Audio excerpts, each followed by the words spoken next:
on the balcony.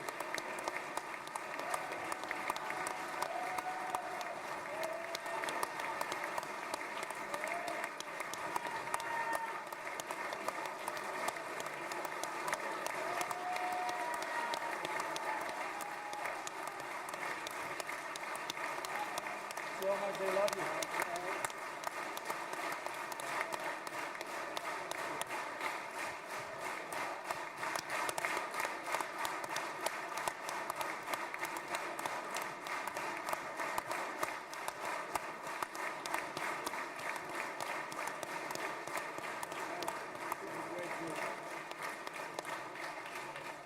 נא לשבת. Please sit down.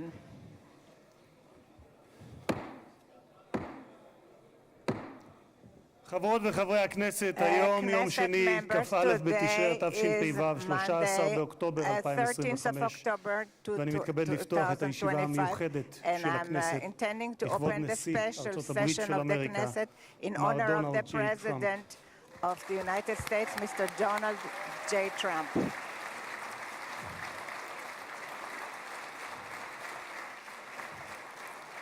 חברות וחברי הכנסת, בטרם נתחיל אני מזכיר שישיבה זו היא ישיבה מיוחדת ולכן לא יהיו בה הפרעות. מי שיפריע יוצא מאולם המליאה ולא יורשה לשוב אליה עד תום הישיבה, לא תהיינה אזהרות. בנוסף, ניתן יהיה למחוא כפיים בישיבה זו כפי שכבר ראיתם. כבוד נשיא המדינה יצחק הרצוג ורעייתו מיכל,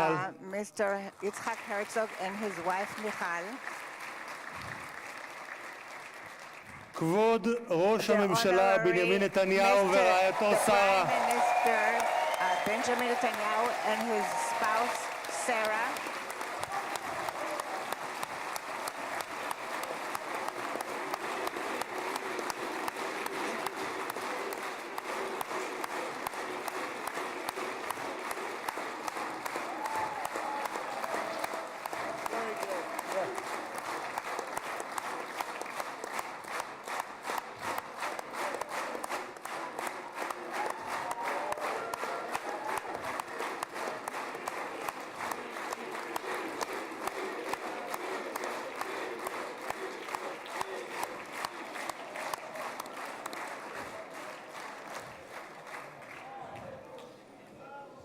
ראש האופוזיציה יאיר לפיד ורעייתו ליהי, Mr. Lapid and his wife Lihi, שרים וחברי הכנסת, and Knesset members. special recognition to Minister Ron Dermer, who led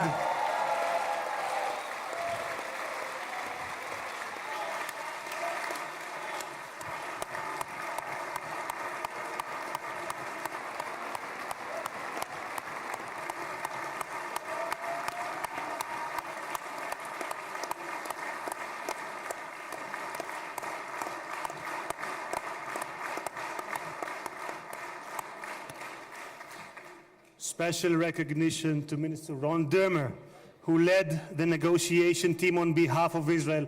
Thank you, Ron. Secretary of State Marco Rubio,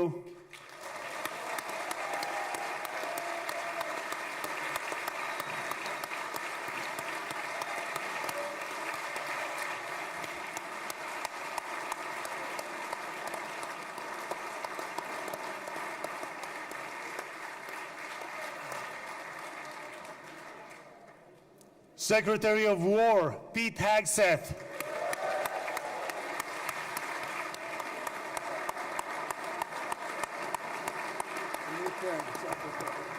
Secretary of War, I like it, I love it. Chairman of the Joint Chiefs of Staff General Dan Kane,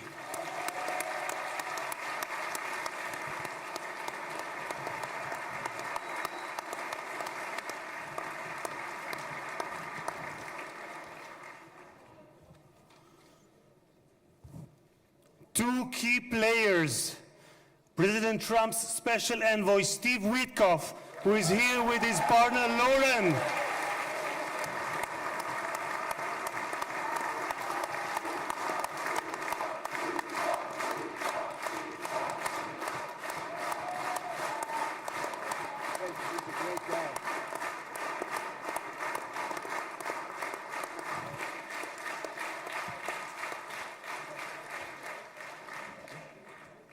and Jared Kushner, who is here with his wife Ivanka.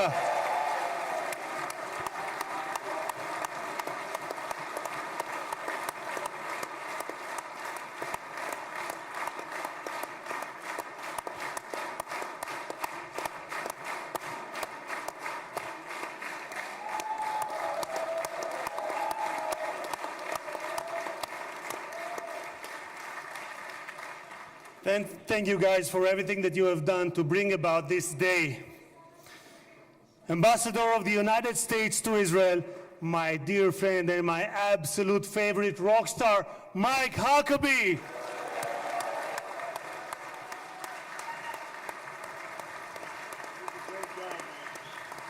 we have Janet? I don't see Janet. No, Janet's not in. Janet's not here. Okay. שגריר ישראל בארצות הברית, יחיאל לייטר.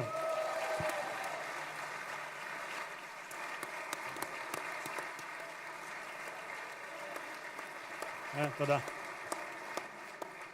שגרירים וראשי משלחות זרות, ראש עיריית ירושלים, משה ליאון ורעייתו סתווית, סגל א' של המדינה, ראשי גופי הביטחון, אלה שנמצאים איתנו ואלה שבשטח, הרמטכ"ל רב אלוף אייל זמיר, the chief of staff,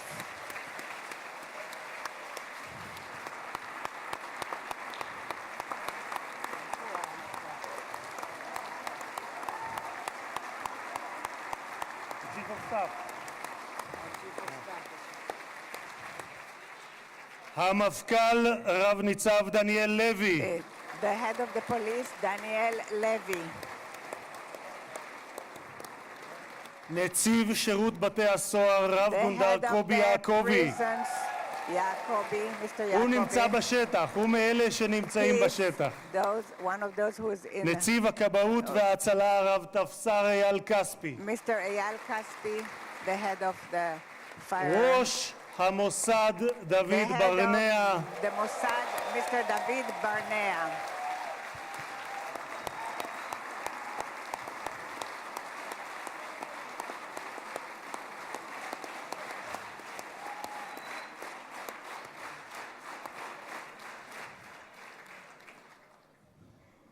ראש שירות הביטחון הכללי, האלוף במילואים דוד זיני, בהצלחה. General Zini, the head of the General Security.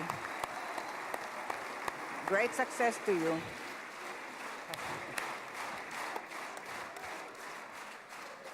ראש מנהלת החטופים גל הירש, Mr. Gal Hirsch, the head of the headquarters for the abductees.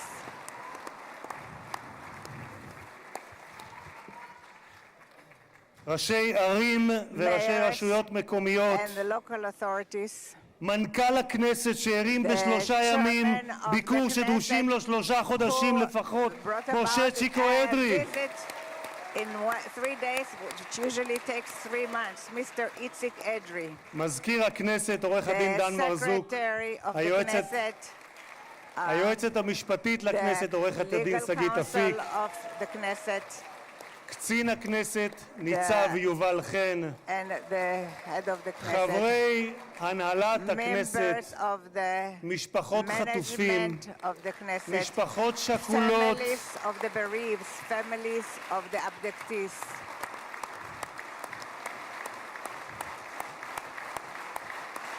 These are the hostage families. And the bereaved families also.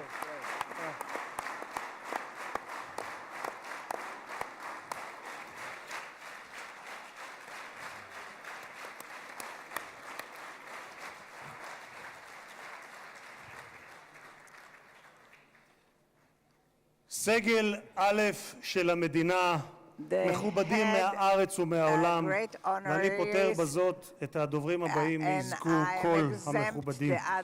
קהל יקר, אזרחי ישראל, יש לי הכבוד המיוחד לברך יחד איתכם את החבר הטוב ביותר שהיה אי פעם למדינת ישראל בבית הלבן. ברוך הבא לישראל, ברוך הבא לירושלים, ברוך הבא לכנסת, הנשיא דונלד ג'יי טראמפ.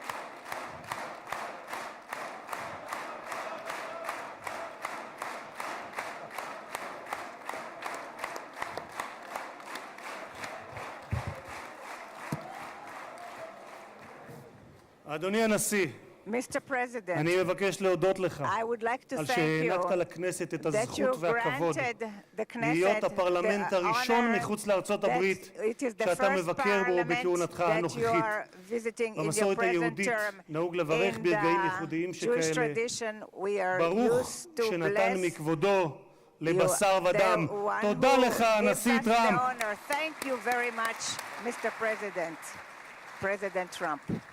כבוד הנשיא, לפני 2000 Honorary שנה President, הוגלינו בכוח הזרוע 2,000 מנחלת years אבותינו, ago, we were אבל exiled בכל from התפוצות our בהן homeland. חיינו, But in all the מעולם לא diaspora that שכחנו we את lived by, ירושלים. we never forgot הלב הפועם Jerusalem. של העם היהודי מאז The נוסדה beating כבירתו heart of the לפני Jewish 3,000 people, שנה, ואליה since it's התפללנו שנה אחר for שנה which we אחר שנה. prayed for year after ולפני 7 year. שנים And 7 היית years ago, אתה, it הנשיא was טראמפ, you, President שבשם Trump, ארצות הברית של אמריקה that in the name of הכרת the United בריבונות States הישראלית of על the ירושלים. United States, you recognized Jerusalem as the אתה capital of מימשת Jerusalem. הבטחה שנשיאים רבים לפניך הבטיחו, אבל רק אתה קיימת. העברת את השגרירות האמריקאית לירושלים השלמה והמאוחדת. תודה לך, הנשיא טראמפ. Thank you very much, President Trump. Thank you very much, President Trump.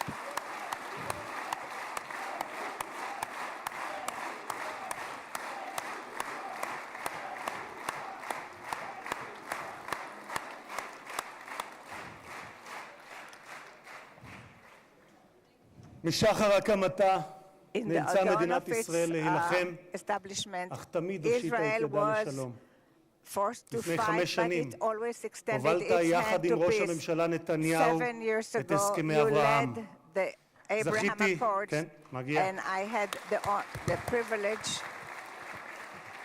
זכיתי לכהן בממשלה to שחתמה serve עליהם, in this ולימים הם היו government בעלי that משמעות signed רבה it, עבורי גם ברמה האישית. and it was very משום שלפני meaningful for me 2.5 because 2.5 זכיתי להיות years יושב ראש ago, הכנסת I הראשון was the first המקבל הזמנה head of the רשמית Knesset לבקר that בפרלמנט של was מדינה ערבית, invited וזו הייתה to המדינה speak שבה in a שני הוריי parliament שנמצאים of כאן איתנו נולדו וגדלו, Arab country, מרוקו. and it was in the קירבת- country of Morocco, קירבת where my parents came בין from. ישראל לבין You- 4 מדינות ערביות You made it the בהסכם relationship שבבסיסו closer in שלום accord תמורת that it's שלום. תודה לך, הנשיא for טראמפ. peace. Thank you very much, President Trump.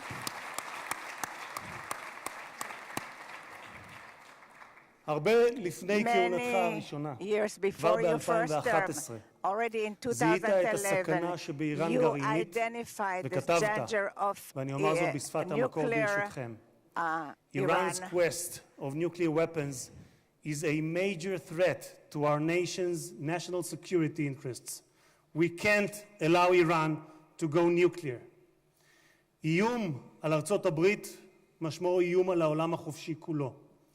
את עמדתך העקבית ששמה את אמריקה ראשונה, America first, Continued that אך you לא put לבדה, America but first, not but not America alone, alone. but not America הבאת alone. עמך Do you לבית brought הלבן with בשתי you to כהונותיך. the White לפני 4 House in your חודשים, 2 terms? לאחר שראש הממשלה נתניהו 4 months ago, פתח after במבצע Prime עם כלביא, Minister הורית על started המבצע Rising פטיש חצות, Lion, Midnight you Hammer, started פעולה the אמיצה, Midnight Hammer, שלא הייתה which was כמותה a very עד brave שאתה action, הגעת. that there was nothing like it until you arrived at the White House. בכך, In אדוני that, הנשיא, Mr. מנעתם President, you שואה prevented גרעינית שאיראן ביקשה להמיט nuclear עלינו holocaust ועל that העולם, Iran wanted to bring מדינה about to the שבפרלמנט world. שלה A country נבחרי in its הציבור זועקים parliament, its מוות elected לאמריקה, officials מוות לישראל. cry death to America והיום and death to אנו יכולים Israel. לומר And today we can למשטר say האייתולות to באיראן, the Ayatollahs לא יהיה rule in נשק גרעיני. תודה Iran לך, will הנשיא not טראמפ. have nuclear power. Thank you, President Trump.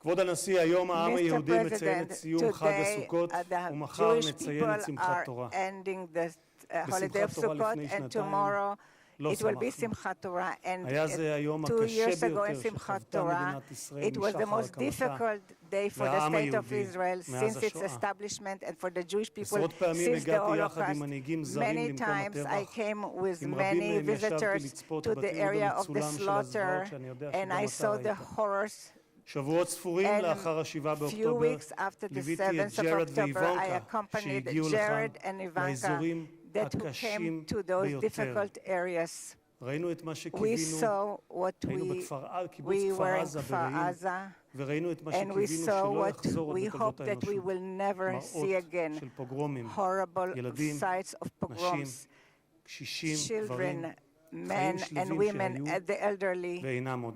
They are no longer השטן there. לא רק The רצח, Satan not טבח, only אנס murdered ושרף and raped רבים מאחינו ואחיותינו, and many of our הוא גם brothers and חטף אותם, sisters, he מתים also וחיים.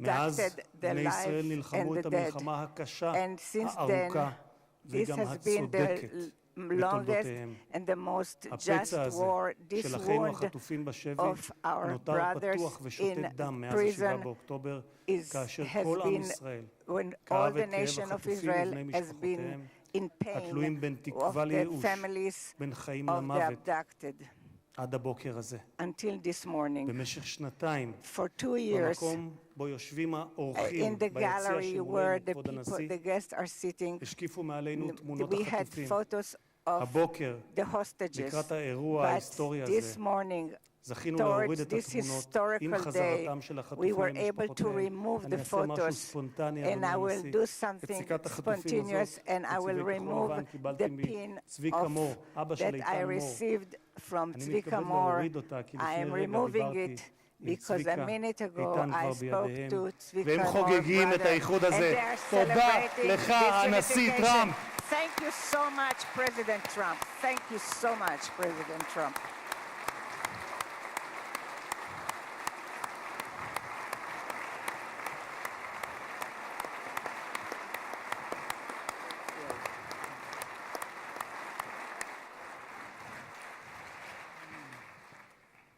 Mr. President, you stand before the people of Israel not as another American president, but as a giant of Jewish history, one for whom we must look back 2.5 millennia into the mists of time to find a parallel, Cyrus the Great.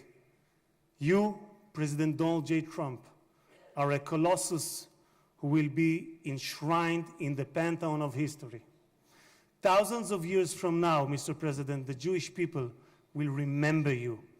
We are a nation that remembers. Far from being a local struggle, what we are witnessing is a global struggle, a global battle between the forces of extremism, radicalism, and fundamentalism, and those of freedom, liberty, and democracy. What the world needs now is not appeasers who feed the crocodile in the hope that they will be eaten last, like the kind we have seen recently at the UN General Assembly. And by the way, President Trump, your team has checked the teleprompter. It is working beautifully. What the world needs now are more leaders who are brave, resolute, strong, and bold. The world needs more Trumps.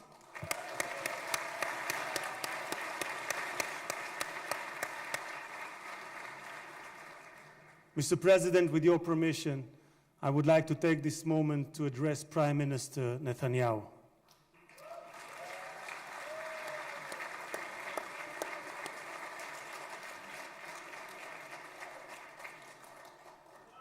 ראש הממשלה, תודה. ראש הממשלה, עמדת בכל שנות כהונתך, אבל בפרט בשנתיים האחרונות, מול לחצים אדירים. סטיב וויטקוף, שליחו המיוחד של הנשיא טראמפ, שלחם יחד איתך בשוחות על החזרת החטופים, אמר עליך, העבודה הקשה באמת הייתה של ראש הממשלה. of the הוא prime זה שהיה minister. צריך It לקבל was the החלטות prime קשות, minister who עד had to כמה להיות take קשוחים מול hard חמאס, decisions, ומתי how לגלות much גמישות. we have to be היו רגעים hard towards שחשבתי, כך Hamas, אומר and וויטקוף, when we have שעליכם to להתגמש be יותר. more אבל האמת היא moderate. שכעת, But the truth במבט now, לאחור, that אני looking חושב backwards, שלא היינו מגיעים לנקודה הזו we wouldn't אם have ראש reached this הממשלה point נתניהו if לא היה the פועל Prime Minister כפי שפעל. Netanyahu wouldn't have acted the way he acted.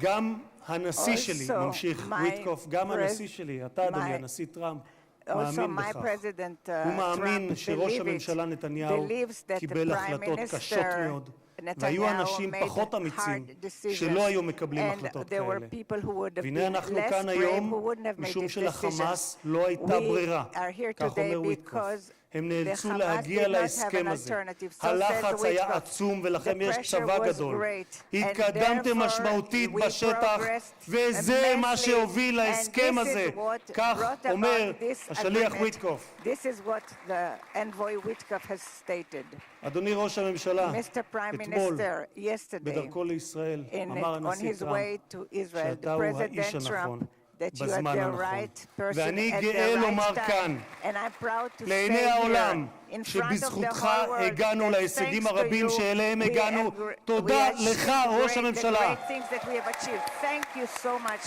Mr. Prime Minister.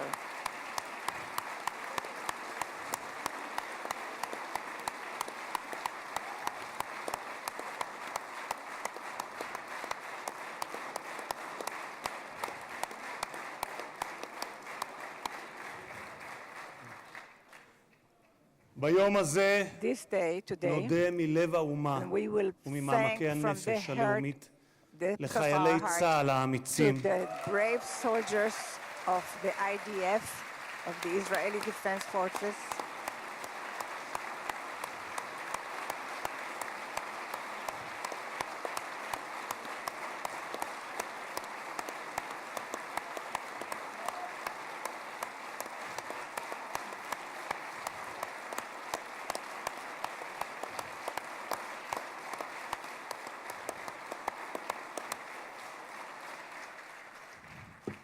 נודה לחיילי thank צה"ל to the האמיצים IDF שהסתערו brave קדימה soldiers כאריות who fought וסיכנו like את חייהם lions and כדי endangered their להגן על lives מדינת ישראל. in order to protect רבים the מהם state of נפלו Israel. והקריבו את Many of חייהם them למען המדינה sacrificed their שמרכינה את lives ראשה for בפניהם the ובפני country משפחותיהם that השכולות. bows its head. דמם לא Their נשפך blood לשווא, was not- כי בגבורתם ובהקרבתם die in הם vain. הביאו לרגע Because with their הנשגב הזה, heroism, they ושמותיהם brought this ייוותרו state, חקוקים לעד and their names בלב will האומה. be inscribed forever in the hearts of the nation. President Trump, President, you are the president of peace. There was not a single person on this planet who did more than you to advance peace. No one even came close. Your election to the presidency marked a turning point, not only for the United States, but for the entire world. Through your strength of character and unwavering resolve, you brought an end to bloody conflicts in no fewer than 8 regions across the globe. In less than 9 months, you became one of the most consequential presidents in history. You saved countless lives that would have been lost without your leadership. And as our sages teach, whoever saves one life, it is as though he has saved an entire world. You have proven that true peace is achieved through strength, and that only those who are prepared to use force in the present can prevent the need to use it in the future.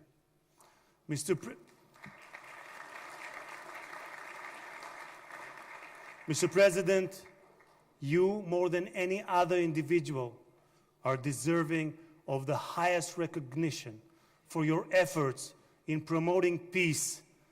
Therefore, I hereby announce that together with our good friend, Speaker of the House, Mike Johnson, we will rally speakers and presidents of parliaments from around the world to submit your candidacy for the Nobel Prize, Peace Prize next year. There is no one more deserving than you, President Trump. No one.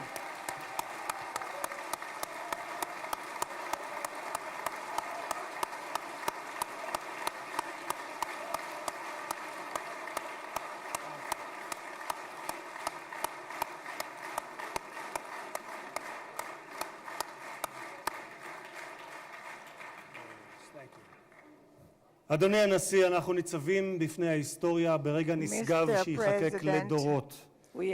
זה יום מאוד מרגש לאזרחי ישראל, יום שכולנו ייחלנו לו. בספר ירמיהו משיב השם לרחל המבכה את בניה. מנעי קולך מבכי ועינייך מדמעה, כי יש שכר לפעולתך, נאום אדוני, ושבו מארץ אויב, ויש תקווה לאחריתך, נאום אדוני, ושבו בנים לגבולם.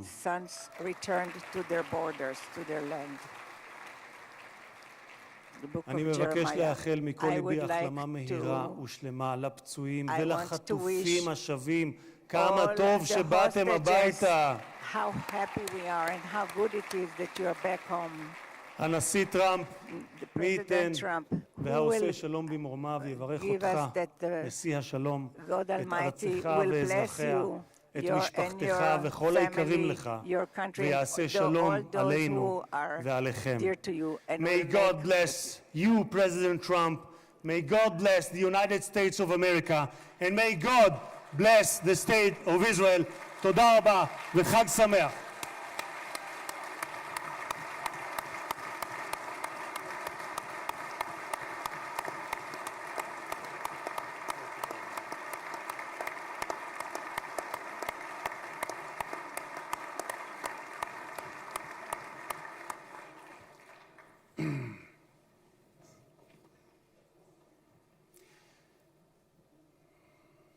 אני מתכבד להזמין כעת את ראש הממשלה, חבר הכנסת בנימין נתניהו, לשאת דברים. Benjamin Netanyahu, the Prime Minister, to say a few words.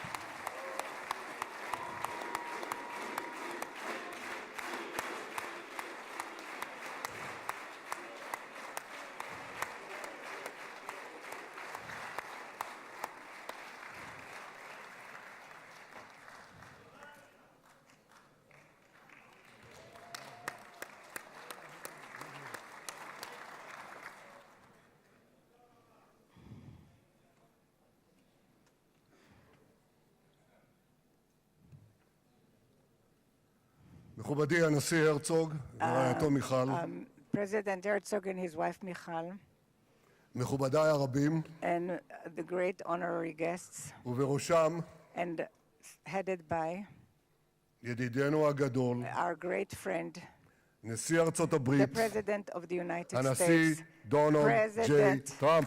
Donald J. Trump.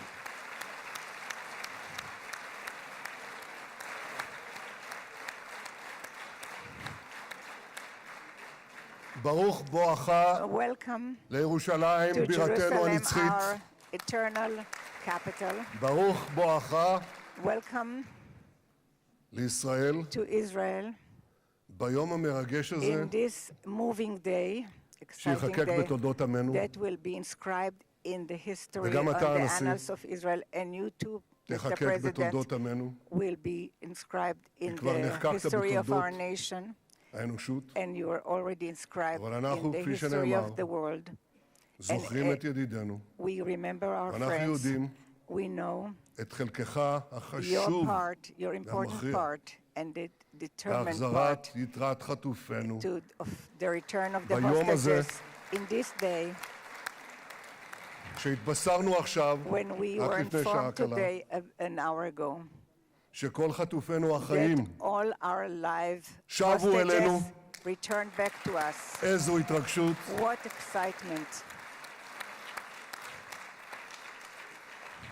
how long we've waited for ואנחנו this מחויבים moment, להחזיר את כולם. and we have committed ואני to רוצה return להודות לך everyone. באופן אישי, And I want to thank you ובשם האומה personally כולה.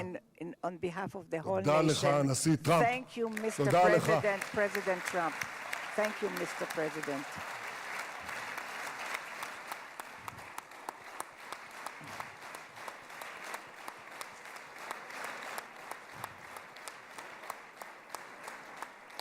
Now, I know that the teleprompters are working well, though I'm not using them. But I'm not sure about the translation. So I'll say words in English. President Trump, the Knesset welcomes you and your distinguished delegation to Jerusalem, our eternal capital. This is your first visit to Israel since you recognize Jerusalem as our capital and moved the embassy here. Thank you, President Trump, for that.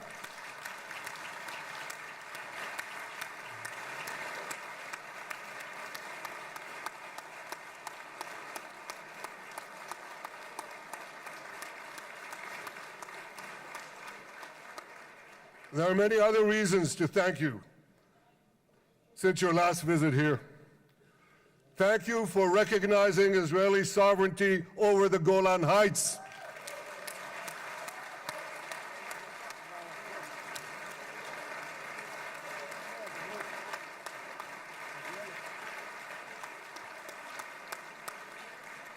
Thank you for standing up to the lies against Israel in the United Nations.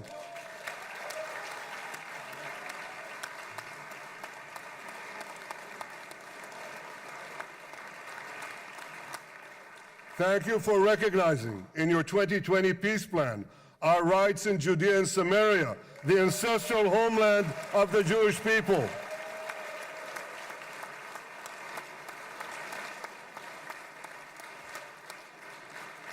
Thank you for brokering the historic Abraham Accords. Abraham, Eskemei Avraham.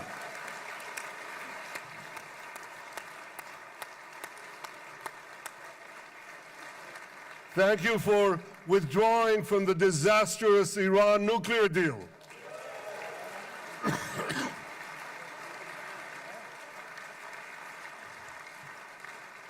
Thank you for supporting Operation Rising Lion and for your bold decision to launch Operation Midnight Hammer. Boy, is that, you got to hear this.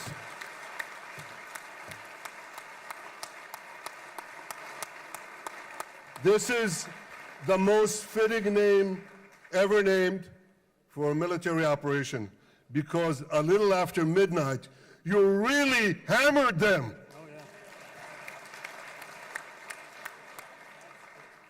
My friends, this is only a partial list, but it's enough to affirm what I've said time and again. Donald Trump is the greatest friend that the state of Israel has ever had in the White House.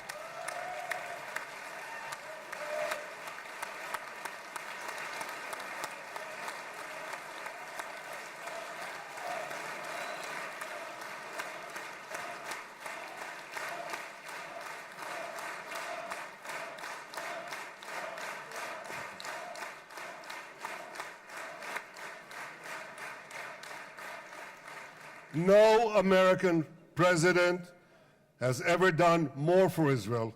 And as I said in Washington, it ain't even close. It's really not a match. Mr. President, today we welcome you here to thank you for your pivotal leadership in putting forward a proposal that got the backing of almost the entire world. A proposal that brings all our hostages home.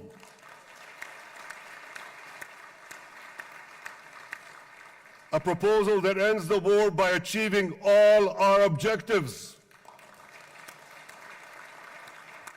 A proposal that opens the door to an historic expansion of peace in our region and beyond our region. Mr. President, you are committed to this peace. I am committed to this peace. And together, Mr. President, we will achieve this peace. We've done it before. We've done it before in the Abraham Accords, and we'll do it again. Mr. President, today the Jewish calendar marks the end of 2 years of war. That war began on October 7th, on the Jewish festival of Simchat Torah. You always tell me, and you tell the world, remember October 7th. Mr. President, we remember. We remember the thousands of Hamas terrorists who stormed into our towns and kibbutzim. We remember the 1,200 people Hamas savagely slaughtered in cold blood, including dozens and dozens of Americans. We remember entire families burnt alive as they embraced each other. We remember the beautiful young Israelis brutally gunned down at the Nova Music Festival. We remember the hundreds of our citizens who were dragged into the dungeons of Gaza, including 12 Americans, men and women, young and old, babies and elderly Holocaust survivors. My friends, Mr. President, Donald, these monsters take babies as hostages. In response to this barbaric attack on October 7th, Israel did what it had to do. With indomitable courage, we set out to defend our people, to defeat our enemies, and to release our hostages. Our heroic soldiers fought like lions. They fought on the front lines of civilization and barbarism. Israel achieved amazing victories over Hamas and the entire Iran terror axis. Sinwar, Def, Hania, Nasrallah, Assad, they're all gone.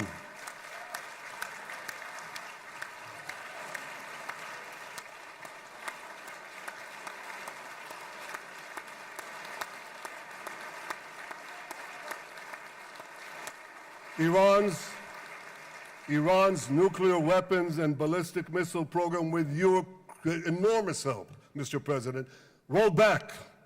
Half the Houthi leadership wiped out.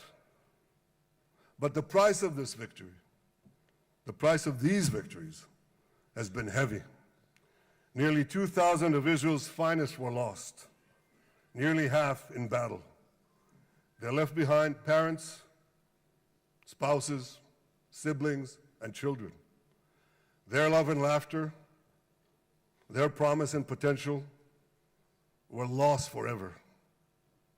To the families of our fallen fighters, many of them are here, I say, I know the depth of your pain. I know the inconsolable grief that will accompany you for the rest of your lives. The state of Israel bows its head in eternal gratitude to our fallen heroes. Because of these heroes, our nation will survive. Because of these heroes, our nations will thrive. And because of these heroes, our nation will have peace. Mr. President, thousands of our brave soldiers were also wounded, suffering terrible blows to body and soul. Brave soldiers like Ari Spitz. Ari is an American. Ari is an American Israeli who was injured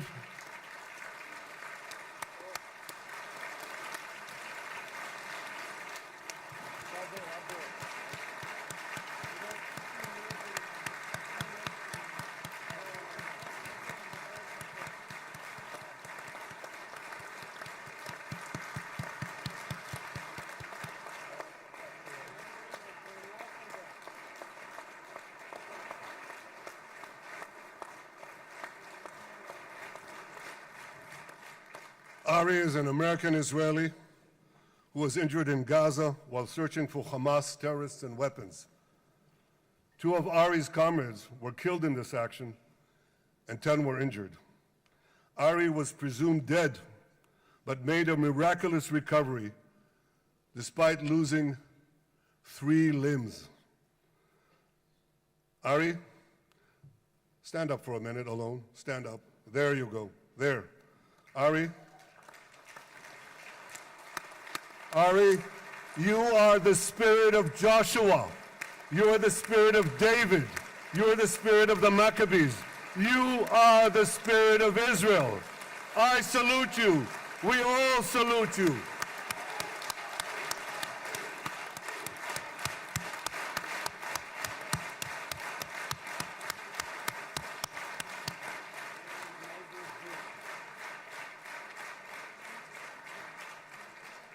Sabine Tassa of Kibbutz Netiv HaAsara is watching us today from the Israeli consulate in Los Angeles. Sabine lost her husband and her oldest son on October 7th. She is the mother of 3 other boys. 2 of them, Koren and Shai, witnessed their father jump on a Hamas grenade to save his 2 sons. We all saw the film of those 2 boys crying out in pain, "Father is dead. Why?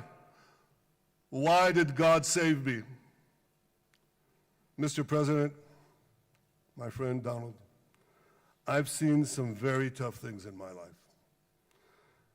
But I couldn't bring myself to watch those boys suffering again. So I didn't see this film except once. Yet Sabine, their mother, has had the strength and fortitude to show this film across the world. And my wife Sarah and I asked her, "Sabine, how do you do it? Why do you do it?" And she answered, "I do it to show the entire world the monsters Israel is fighting and the justice of our cause." This is what she's doing once again in Los Angeles. Sabine, you can hear me now, so I want to tell you on behalf of all of us, you embody the spirit of our biblical heroines, Deborah, Ruth, and Esther. You too are the spirit of Israel, and we all salute you.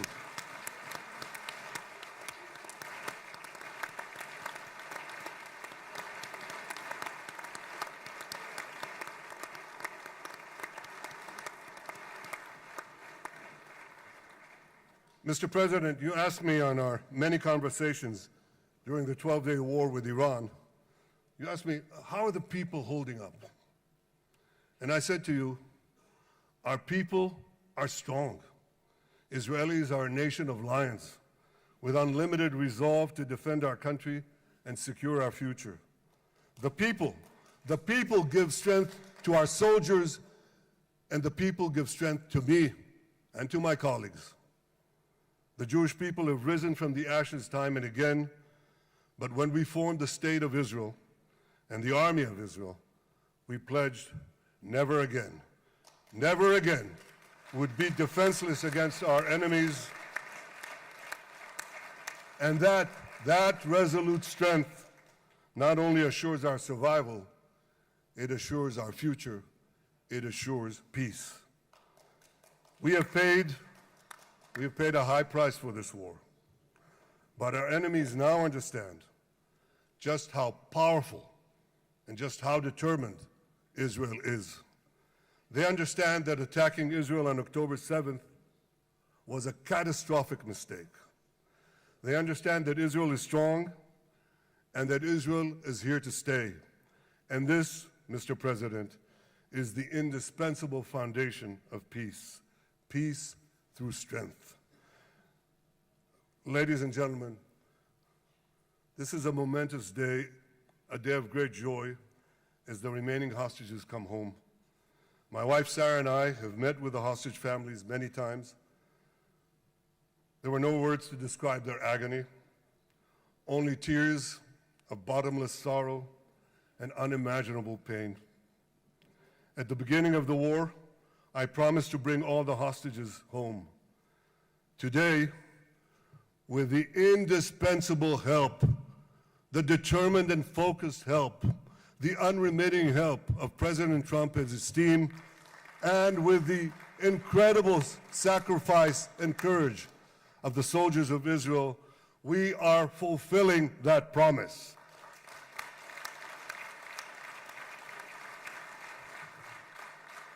It has been a long journey to get here. In the first week of the war, our brave soldiers put military pressure on Hamas, and the international community put diplomatic pressure on them. This enabled us to secure the release of over 100 hostages. In heroic rescue attempts behind enemy lines, Israel's special forces rescued 8 live hostages and brought back the remains of dozens more. But as time went on, we all know what happened. The diplomatic pressure was turned on its head. More and more governments bought into Hamas's false propaganda. More and more governments succumbed to anti-Semitic mobs in their own countries. They just turned on Israel. They called for us to surrender to Hamas demands, just leave Gaza immediately, they said, end the war without committing to disarm Hamas, without committing to demilitarize Gaza.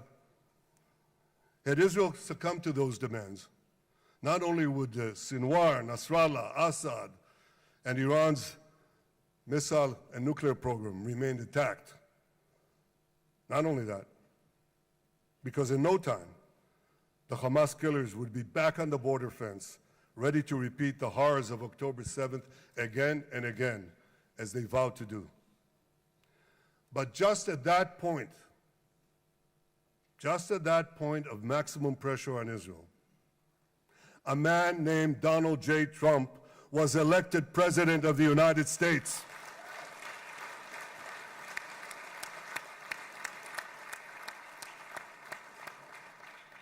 And ladies and gentlemen, overnight, everything changed. Everything. We felt it right here. Mr. President, thanks to your unequivocal backing of Israel, we secured a second hostage deal within weeks of your election. And in the months that followed, we worked closely together to forge a path to bring the remaining hostages home and end the war. End the war in a way that ensures the disarming of Hamas, the demilitarization of Gaza, and that Gaza would never again pose a threat to Israel. 2 months ago, you fully backed my decision to send the IDF into the last Hamas stronghold in Gaza City. You shared my view that this military pressure would help free the hostages. And despite all the criticism, all the naysayers, we were right. Hamas caved in. And 2 weeks ago, you succeeded in doing something miraculous. You succeeded in doing something that no one believed was possible. You brought most of the Arab world, you brought most of the world behind your proposal to free the hostages and end the war. I want to thank Steve Witkoff, Jared Kushner, and Ron Dermer for their great contribution to this effort.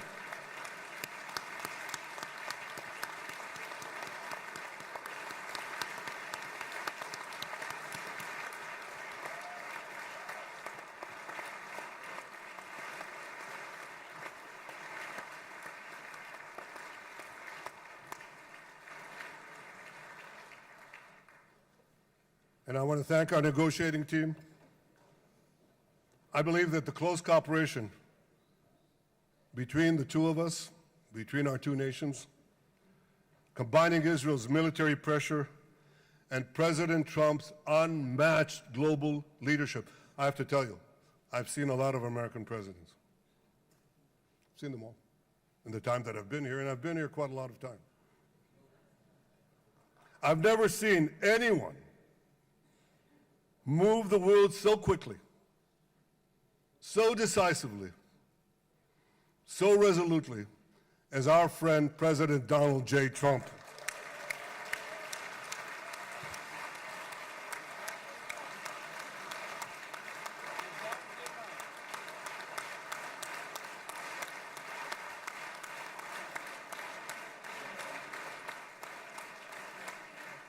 With our military pressure and President Trump's global leadership, we achieved this historic moment.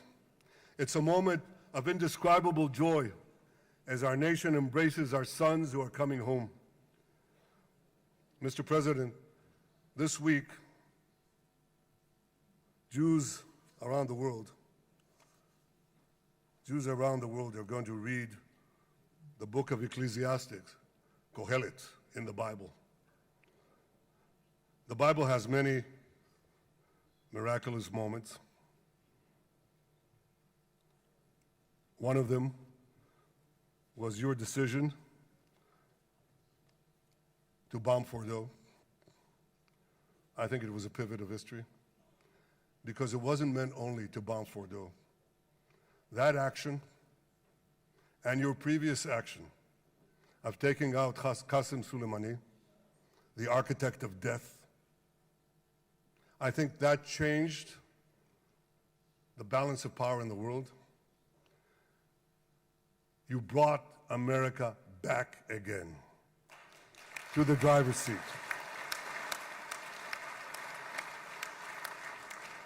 Now, I said that we're going to read this week the book of Ecclesiastes. It's not a book of action. It's a book of meditations, of thought, a perspective on life and on death. And in this book, we read the immortal words of King Solomon. To everything there is a season, and a time for every matter under heaven. Et milchama ve'et shalom. A time for peace and a time for war. The last 2 years have been a time of war. The coming years will hopefully be a time for peace.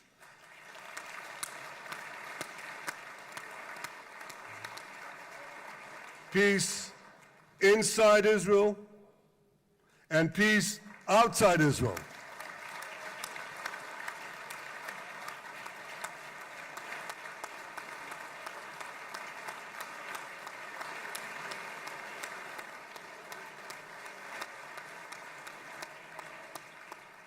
I look forward to continuing marching with you on the path we paved together with the Abraham Accords. Under your leadership, we can forge new peace treaties with Arab countries in the region and Muslim countries beyond the region. Abraham's children will work together to build a better future, a future that will unite civilization against barbarism, light against darkness, and hope against despair. And my friends, I believe that with President Trump's leadership, this will happen a lot faster than people think.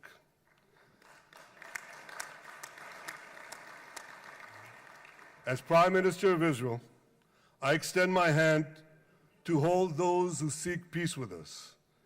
No one wants peace more than the people of Israel. Israel will always remain vigilant in defending itself, and Israel will always remain full of hope. Hope is our national anthem. Hope is our creed. Hope is our strength. It is time, my friends, to realize that hope and expand the circle of peace. Mr. President, thank you for all you have done for us. I have submitted your nomination to be the first non-Israeli recipient of the Israel Prize, Israel's highest award. As to that other prize, just a question of time, you'll get it. But I want you to get the Israel Prize, our highest award, to our greatest friend.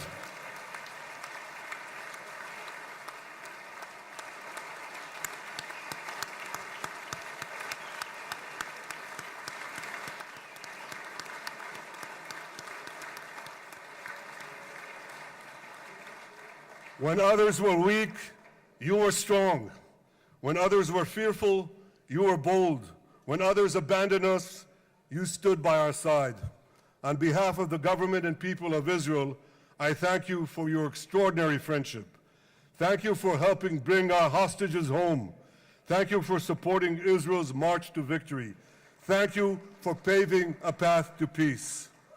מכובדי נשיא ארצות הברית, ידידי דונלד, Honorary ברוך הבא President, לישראל, welcome to Israel. ברוך הבא לירושלים, Welcome to Jerusalem. ברוך הבא ביום המרגש הזה, Welcome to שהחיינו this וקיימנו exciting day והגיענו that לזמן brought הזה. us to this day.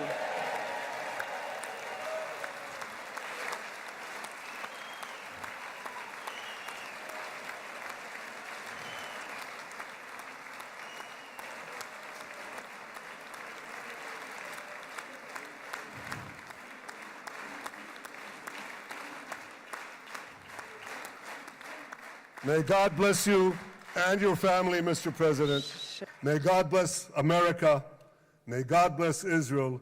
And may God bless the covenant between our two promised lands. Thank you, Mr. President.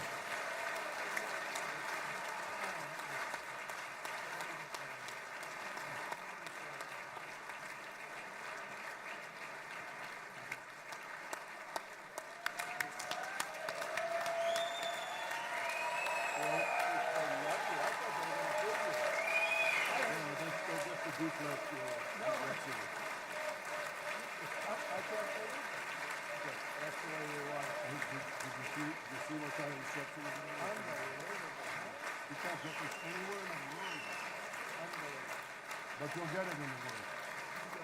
Thank you.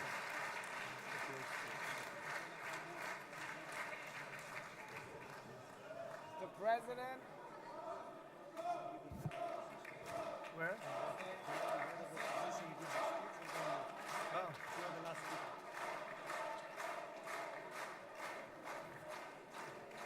Come on up, opposition. Come on, opposition.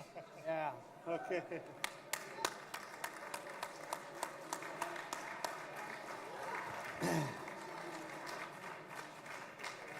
אני מתכבד להזמין כעת את ראש האופוזיציה, חבר הכנסת יאיר לפיד.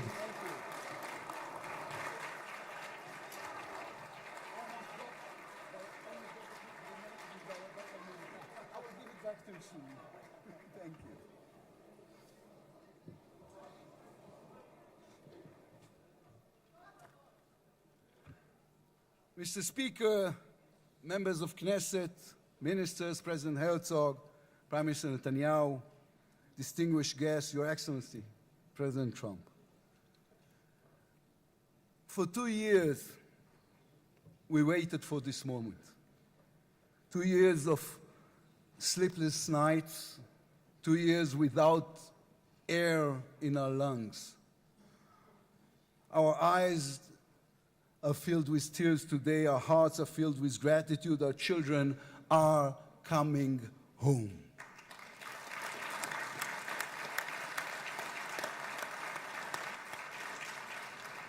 In the Babylonian Talmud, a sacred book of the Jewish people, it is written, whoever destroys one life, it is as though he destroyed an entire world, and whoever saves one life, it is though as he has saved an entire world. Mr. President, you have saved the lives of our hostages.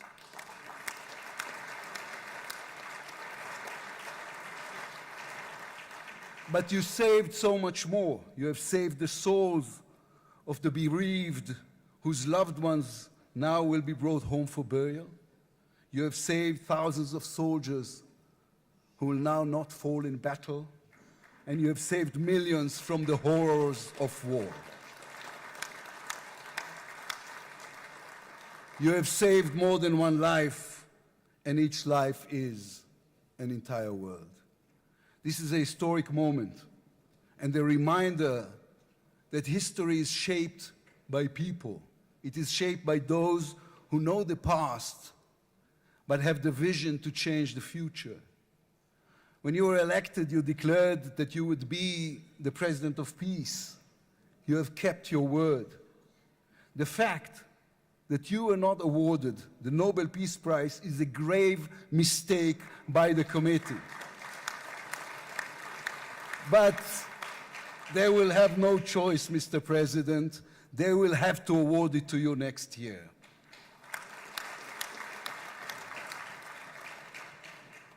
Peace will not come by waiting. It will come by building, by reaching out, and by daring once again to believe. You, Mr. President, have done the unimaginable. We will be eternally grateful.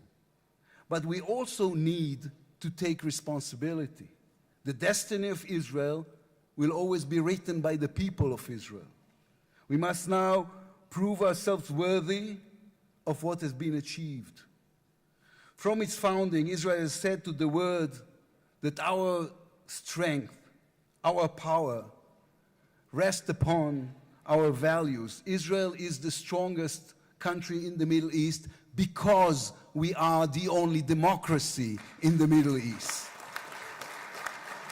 Because we believe in the principles laid in our Declaration of Independence, which says Israel will ensure complete equality of social and political rights to all its inhabitants, irrespective of religion, race, or sex. It will guarantee freedom of religion, conscience, language, education, and culture. It will safeguard the holy places for all religions. Those are our values. That is who we are as people, as a country. Our neighbors must understand one more thing about us. We are not going anywhere.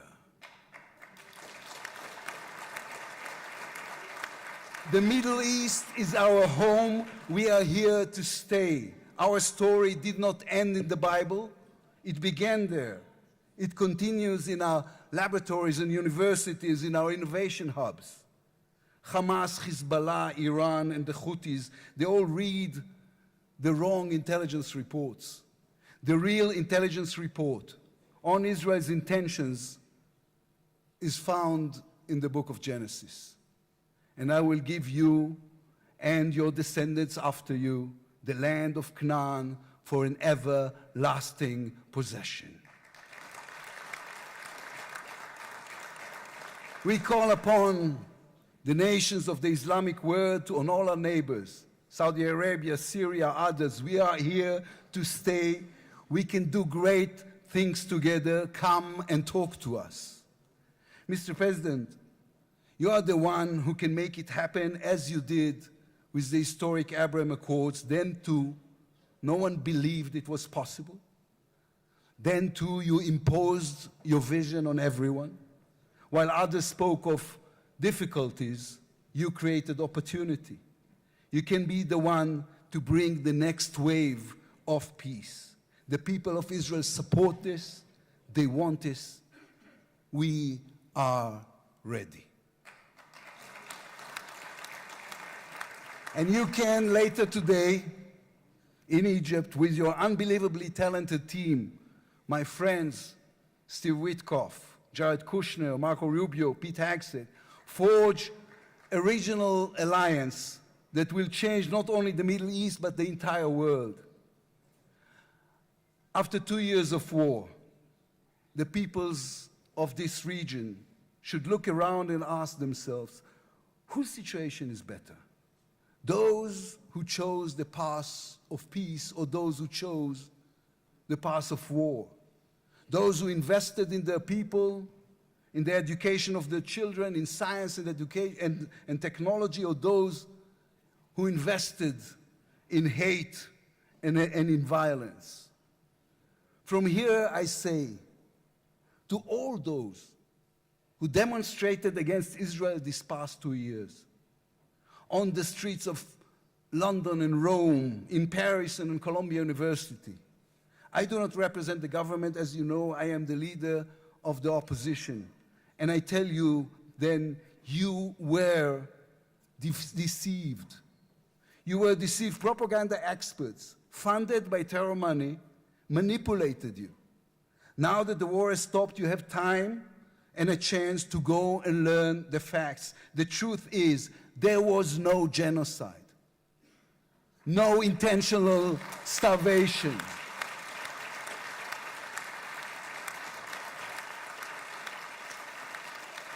The truth is, there was an army and a country fighting in the most complicated conditions imaginable against terrorists who send their own children to die for a follow-up, who use their own children as human shields. The truth is that a democratic state was attacked by a fanatical terrorist organization. 1,200 people were killed in one day, women were raped, babies were burned alive. And all that, on all the while, they played with your minds, selling you the absurd idea that supporting Islamic terror is somehow a liberal value. There is good and evil in this world. When you stand with Hamas, you stand with evil. When you stand with Hezbollah, you stand with evil. When you stand with the Iranian regime, you stand with evil. When you stand with Israel, you stand on the side of justice.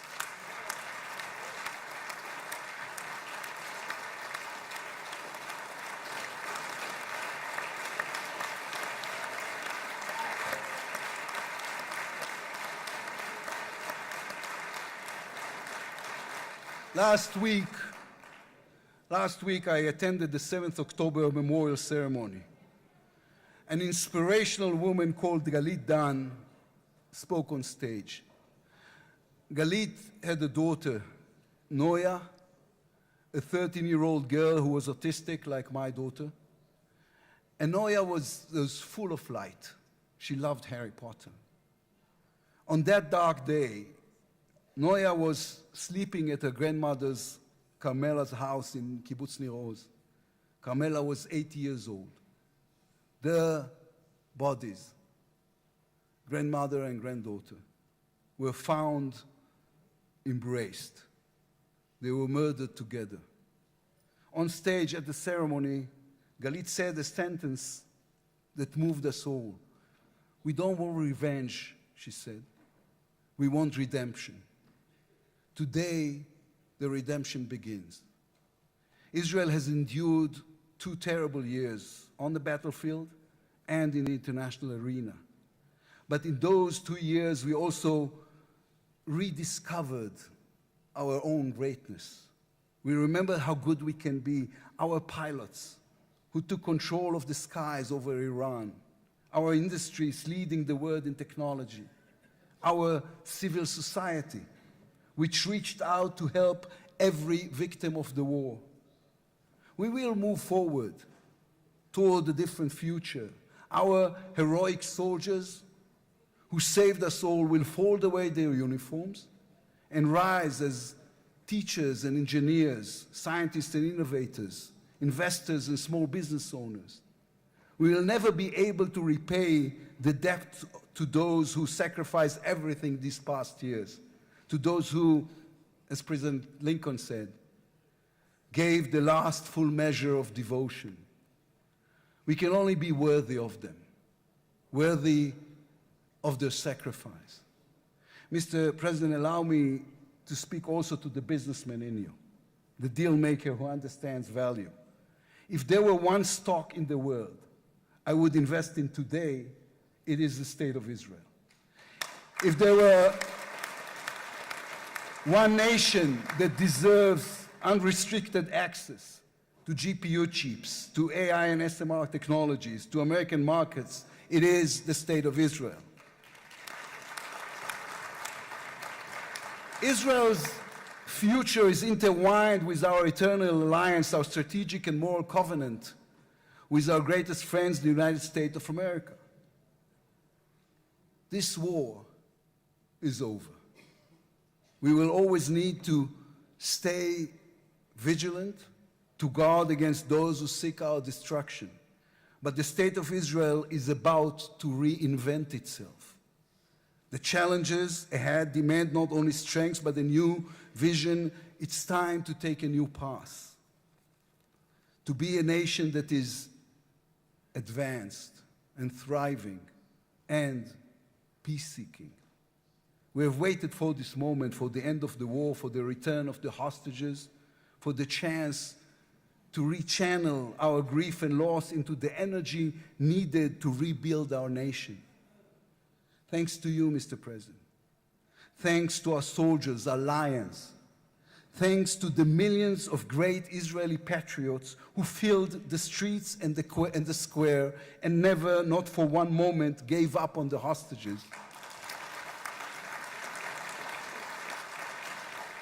Thanks to all of them, the strength within us can now rise, succeed, and build for our future and for our children. Thank you very much. God bless the United States of America. Am Israel Chai.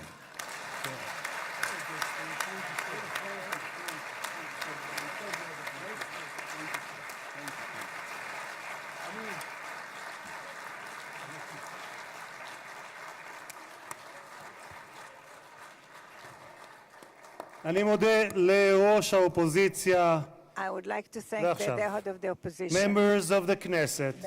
It is now my distinct honor to invite the President of the United States of America, His Excellency Donald J. Trump, to address the Knesset.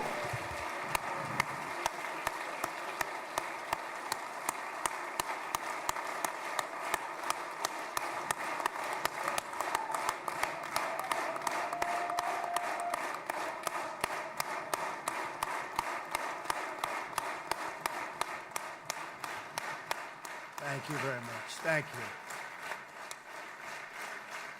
Thank you very much, everybody.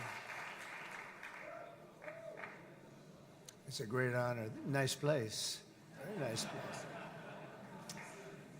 Mr. President, Mr. Prime Minister, Mr. Speaker, esteemed members of the Knesset and cherished citizens of Israel, we gather on a day of profound joy, of soaring hope, of renewed faith, and above all, a day to give our deepest thanks to the Almighty God of Abraham, Isaac, and Jacob.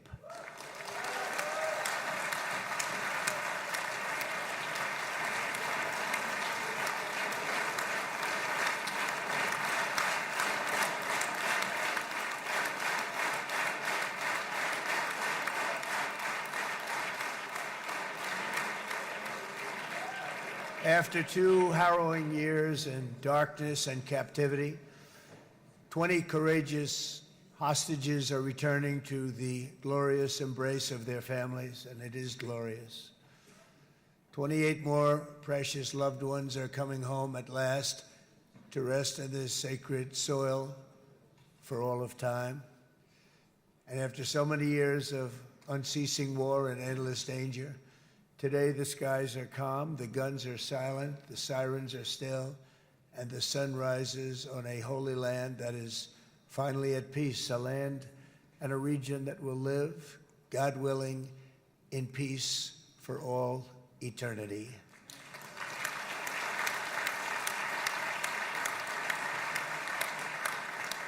This is not only the end of a war, this is the end of an age of terror and death, and the beginning of the age of faith and hope and of God.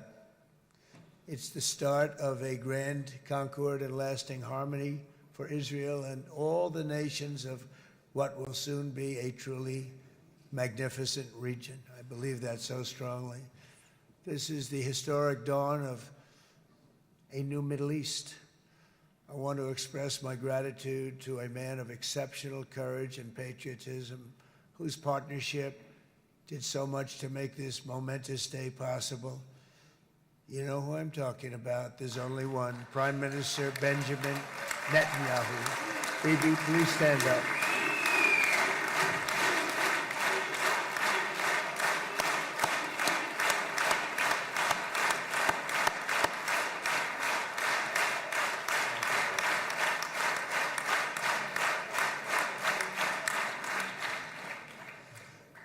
And he is not easy, I want to tell you. He's not the easiest guy to deal with, but that's what makes him great.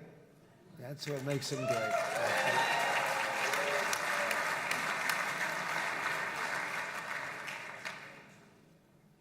Thank you very much, baby. Great job.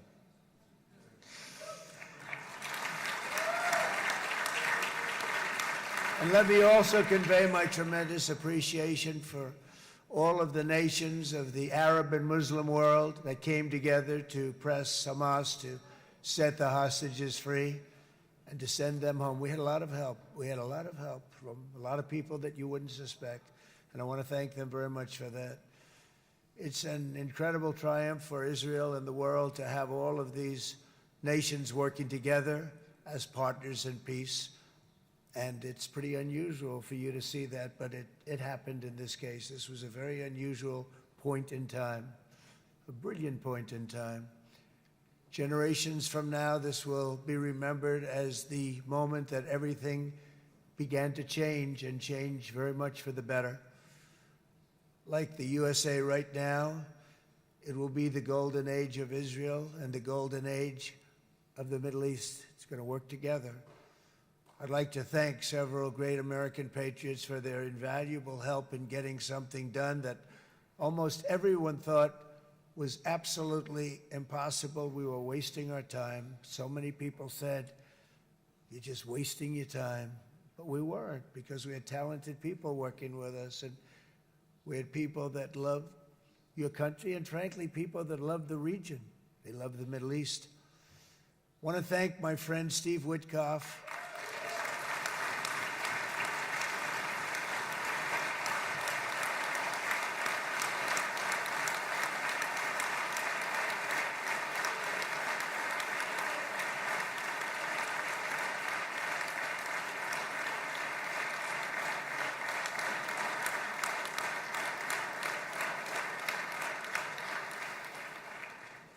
You know, Steve was chosen by me. He never did this before, but I knew him as a few things. He was a great businessman, but I know a lot of great businessmen, to be honest with you. He had tremendous negotiating skills, but I know a lot of people that negotiate pretty well, although it is an art.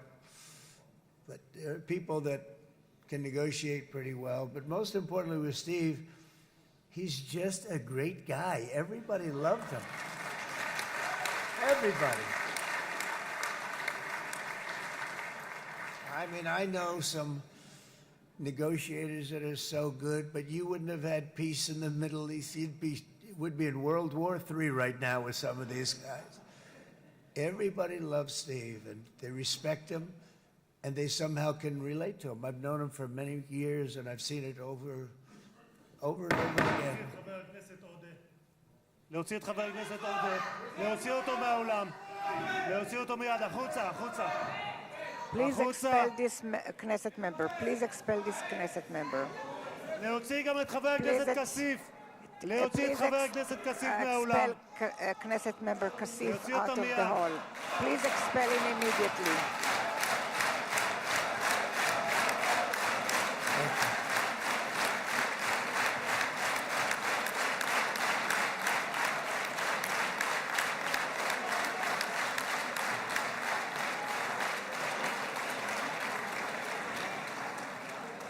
Sorry for that, Mr. President.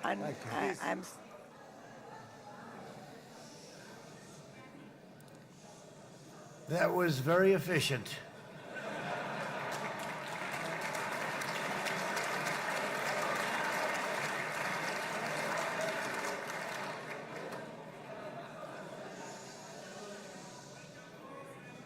So back to Steve. He's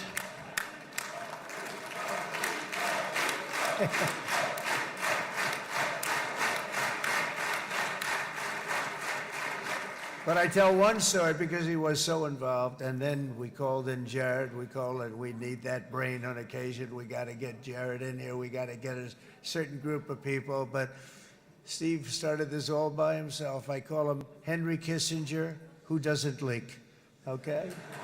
Henry is a big leaker. He leaked. Steve doesn't leak. Steve just wants to get the job done. He wants to do what's right. But I'll give you just a quick story because, as you know, he's working on the war with Russia and Ukraine, a war that would have never happened if I were president. A shame. 7,000 young soldiers a week are being killed. More than that this last week. It's a shame. should have never happened. But it did happen, and we won the race, and I took over this horrible war that's been raging, and I thought it would be easily settled. I thought it was a hell of a lot easier than doing what we just did very successfully with Israel and a lot of other people. But this came first, and we'll get that one. But I set up a meeting for him to meet with President Putin, thinking it would be a 15 or a 20-minute meeting. Steve had no idea about Russia, had no idea about Putin too much, didn't know too much about politics, wasn't that interested. He was really good at real estate, but he had that quality that I was looking for, and I didn't see it around in too many ways. And I set up the meeting with Putin, and I called. I said, is Steve finished yet? That was about a half an hour into the meeting. No, sir, he's not. He's still inside. This is in Moscow. I said, well, how's he doing? I don't know, sir. He's still inside. I called up an hour later. Let me speak to Steve. Sir, he's still with Putin. He's with President Putin. I said, wow, that's a long meeting, 1 hour. I called up an hour later. He was still with Putin. 3 hours later, he was still with Putin. 4 hours later, he started to get the word that he was going to be coming out soon. And in 5 hours, he came out. I said, what the hell were you talking about for 5 hours? And he says, just a lot of interesting things. We're talking about a lot of interesting things, including what he went in there for, but you can't talk about it for 5. You can talk about it for a certain period of time, and you know what you're getting. But that's a talent. That's a talent, where you can do that. Most people I'd send in, number one, they wouldn't be accepted. Number two, if they were, the meeting would last 5 minutes, and that's what happens with Steve. Everybody loves him. They love him on this side. They love him on the other side. And he really is. He's a great negotiator because he's a great guy. So thank you very much, Steve, very much.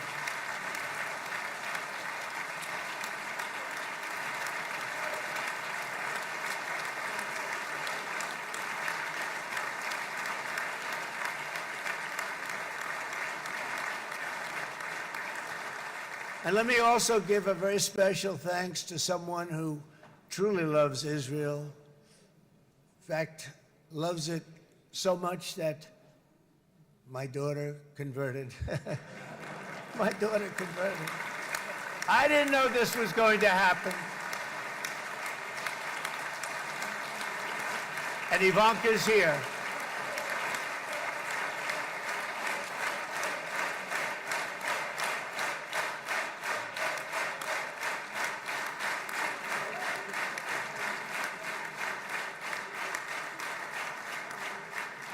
And Bibi, you do know this was not in the cards for me. You understand that. And she is so happy, and they are so happy. At least I think they're happy. If they're not, we have a big story, right? No, they have a great marriage, and they get along great. They're best friends. They have a very special relationship. But Jared has been so helpful. He really did something very special. He established the Abraham Accords with a group of very wonderful people. I like calling it the Avraham Accords, because people that, right?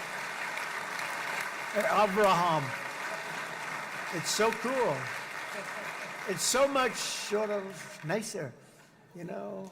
The Abraham versus the Avraham.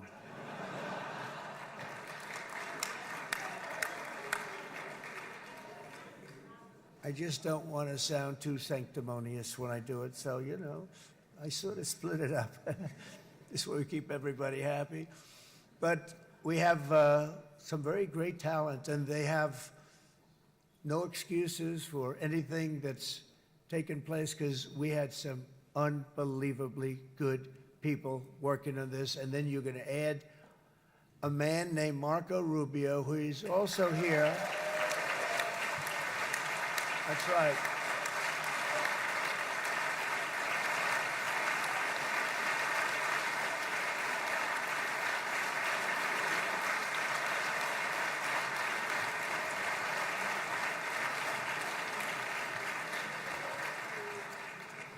And I have a prediction that Marco will go down, I mean this, as the greatest Secretary of State in the history of the United States. I believe that. I believe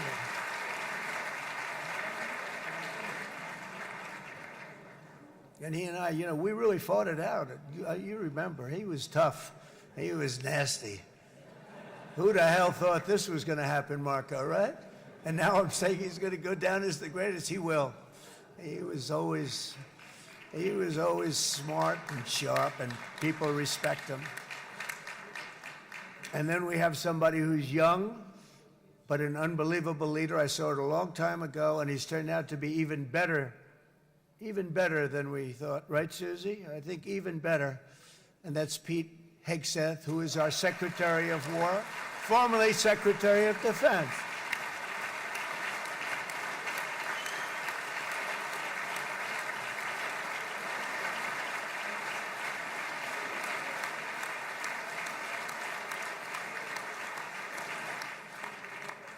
And as you know, we decisively won World War I. We decisively won World War II decisively. And everything in between and everything before it, we won everything. And then they had the brilliant idea of changing the name from war, you know, it was war, to defense. And with that went a certain thinking. And we fought in a very politically correct way after that. We always had the strongest military, and now we have a stronger military than we've ever had before. Because of my first term, I've totally rebuilt the military, every aspect of it. But we have, if you think, we settled 8 wars in 8 months. I'm now including this one, by the way, if that's okay. They may say, well, that was quick. Because yesterday I was saying 7, but now I can say 8. The hostages are back. The hostages are back.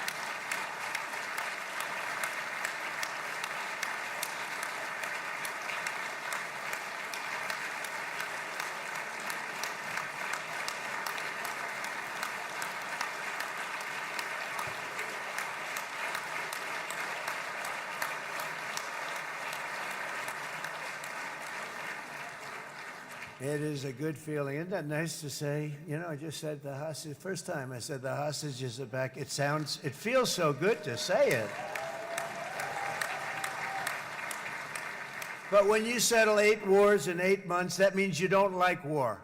Everyone thought I was going to be brutal. In fact, I remember Hillary Clinton during a debate, she said, look at him, he's going to go to war with everybody. And actually, she said, he's got a personality that's all about war. No, and my personality actually is all about stopping wars, and it seems to work. It seems to work. But it also means this name change and our attitude that we're not going to go into a war, but if we do, we're going to win that war like nobody has ever won a war before. We will not be politically correct, but we're not going to be there. And I think, you know, as you mentioned, Bibi, before, peace through strength, and that's what it's all about. The United States has the greatest and most powerful military in the, right now, history of the world. I can tell you we have weapons that nobody's ever dreamt of. I only hope we never have to use them. I rebuilt the military. I was proud to do it, but some of the things I hated to do. I hated certain of the weapons because the level of power is so enormous. It's so dangerous, so bad. But we have to do what we have to do. We make the best weapons in the world, and we've got a lot of them. And we've given a lot to Israel, frankly. And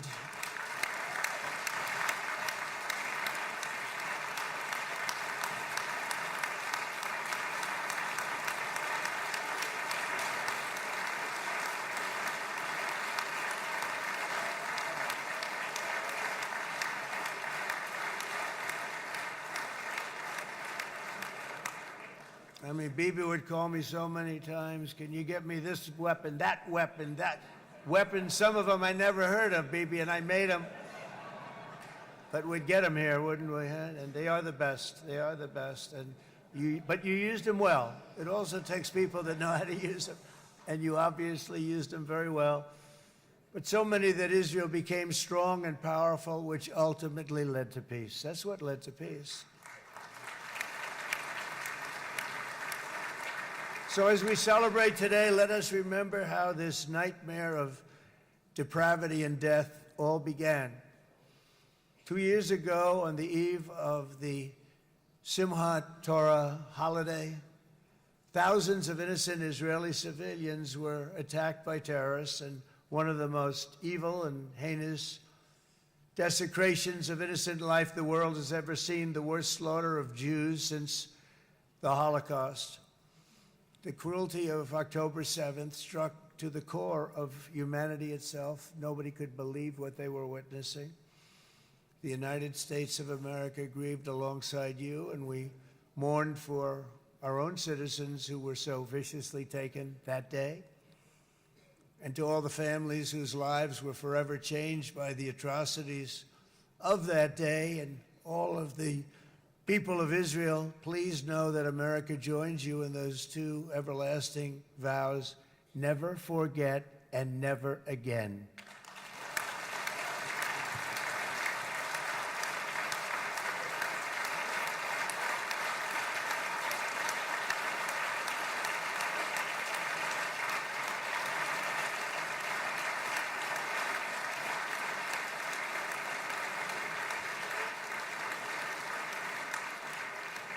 From October 7th until this week, Israel has been a nation at war, enduring burdens that only a proud and faithful people could withstand. It was a very tough period of time. For so many families across this land, it has been years since you've known a single day of true peace. But now at last, not only for Israelis, but also for Palestinians and for many others, the long and painful nightmare is finally over.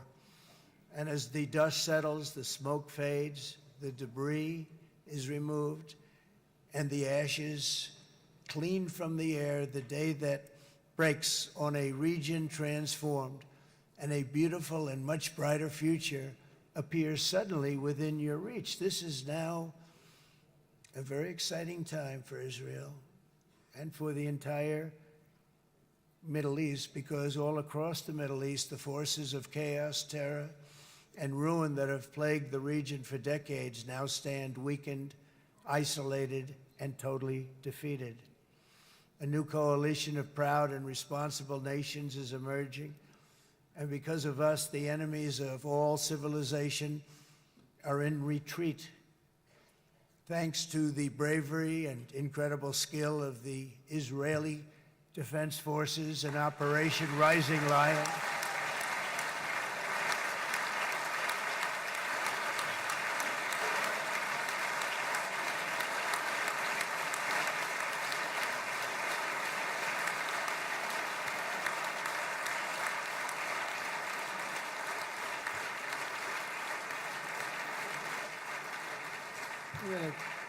That's central casting. Let's put him in a movie. Look at him. Great job. And my people loved working with you. Loved it. They worked so well together. But many of Iran's top terrorists, including nuclear scientists and commanders, have been extinguished from this earth. And with Operation Midnight Hammer, boy, that's a great name for that, what we did last June. The United States military flew 7 of those beautiful B-2 bombers. They look so beautiful all of a sudden. They were always, I thought they were pretty planes. I had no idea they could do what they did. In fact, we just ordered 28 more of them. A little updated version. We ordered a whole pile of them. And almost 100 other planes went with them, including fighter jets. And we had 52 tankers, big, beautiful, brand new tankers that were loading them up 4 or 5 times. They've traveled 37 hours back and forth, think of that. But we had tankers all over the sky for all the other planes. We had the F-22s, the F-35s, F-16s. We had a hell of a lot of planes.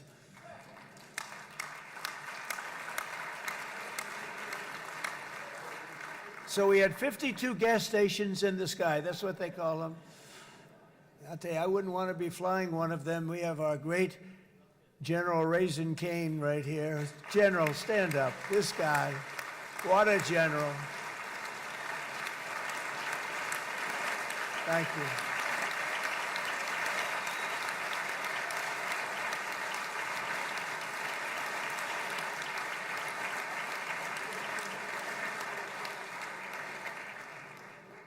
I asked General Cain, I said, you know, we're having problems with ISIS, and I was in Washington, and I asked, how long would it take to defeat ISIS? And my Washington generals told me, 3, 4, maybe 5 years, sir. I said, I don't get it. We got the best equipment in the world. Why? So I flew to Iraq, and I met with a man named Cain. He said, what's your first name? He said, they call me Raisin, sir. I said, wait a minute, your name is Raisin Cain? I've been looking for you for a long time. You gotta be kidding. So they told me 3, 4, 5 years to defeat ISIS. And I sit down with him and I say, why is it? I flew there in the dark of night. I landed, I'll never forget it. It was quite a trip. I'm glad I made it because I met him. I said, could I ask you, General? I come down. He said, with another general and a sergeant. Everybody was like central casting. They could go into a movie right now. Between him and you guys over here, we could get rich making movies, okay? And they got along so great. That's the beautiful thing, that your military and our military, Bibi, got along so great. But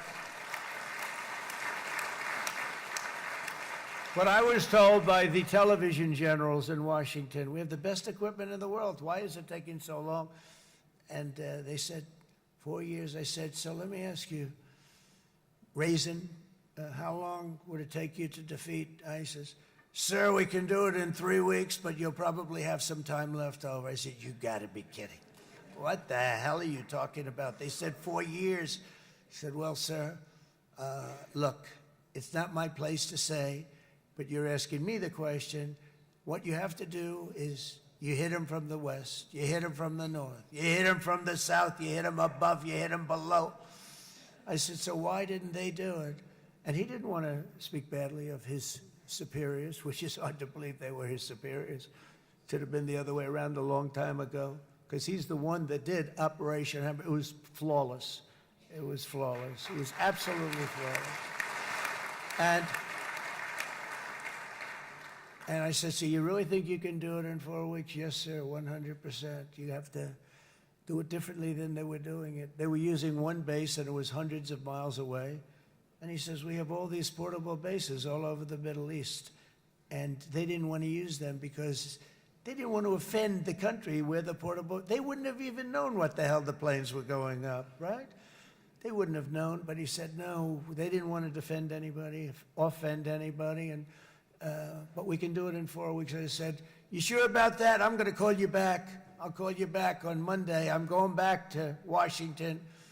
But you think 4 weeks? Yes, sir, I think we can do it in 4 weeks. We'll have time left over. So I call him on Monday. I say, you think you can do it?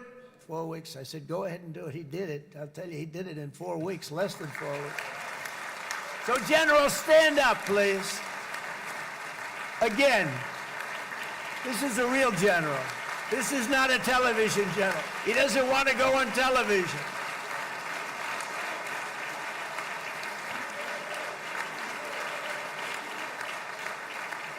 He doesn't want to go on television. I said the other guys love being on television.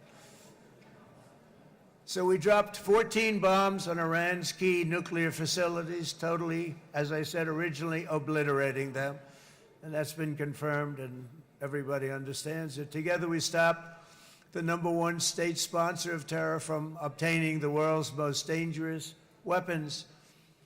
And if you think about it, if we didn't do that, and assuming we made the same deal that we have today, there'd be a dark cloud over this deal. And #1, it wouldn't happen because the other Arab and Muslim nations really wouldn't feel comfortable making the deal that we have now, right? If Iran had that nuclear weapon that they were about 2 months away from having. They would have had it in 2 months or maybe less than that. They were right at, this was our last shot. They looked at it for 22 years. This was our last shot. The pilots told me that. They said, 22 years, sir. They looked at it. Our predecessors looked. They studied it. 3 times a year would do drills on that exact attack.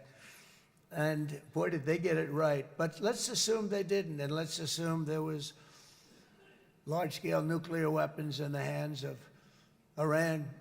We couldn't be here today. Even if we signed the deal, which we couldn't do because a lot of people would not want to have anything to do with it, we took a big cloud off of the Middle East and off of Israel.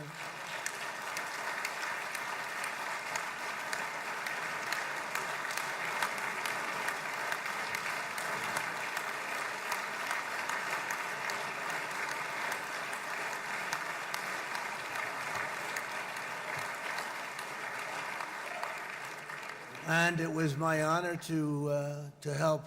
But isn't it true, though, that can you imagine the same, let's assume, Bibi, the same documents, we had everything the same, but you had somebody out there that was, in the opinion of everybody, all-powerful in the Middle East. They took a big hit, didn't they? Didn't they take a big hit? Boy, oh boy. They got it from one side, from the other. And you know, it would be great if we could make a peace deal with them. And I think that's maybe, would you be happy with that? Wouldn't it be nice, I think? Because I think they want to. I think they're tired. Somebody said, sir, they're starting their nuclear program again. I said, let me tell you something. They're not starting anything. They want to survive. The last thing they want to do is start digging holes again in mountains that just got blown up and start. They're not doing it. They want to survive, okay? But I think we have a chance. Steve, you, and I think Jared, come on, I'll call you back for another one.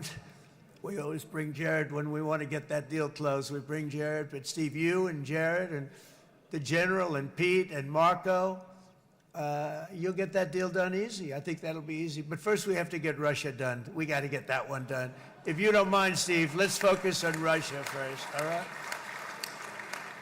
We'll get it done. In Lebanon, the dagger of Hezbollah, long aimed at Israel's throat, has been totally shattered. My administration is actively supporting the new president of Lebanon in his mission to permanently disarm Hezbollah's terror brigades. He's doing very well. And build a thriving state at peace with its neighbors, and you're very much in favor of that, I know, and good things are happening there, really good things. And with this week's ceasefire, we've achieved the most challenging breakthrough of them all. The most challenging breakthrough maybe ever. I mean, I've never seen anything like it. I've been involved in a lot of success.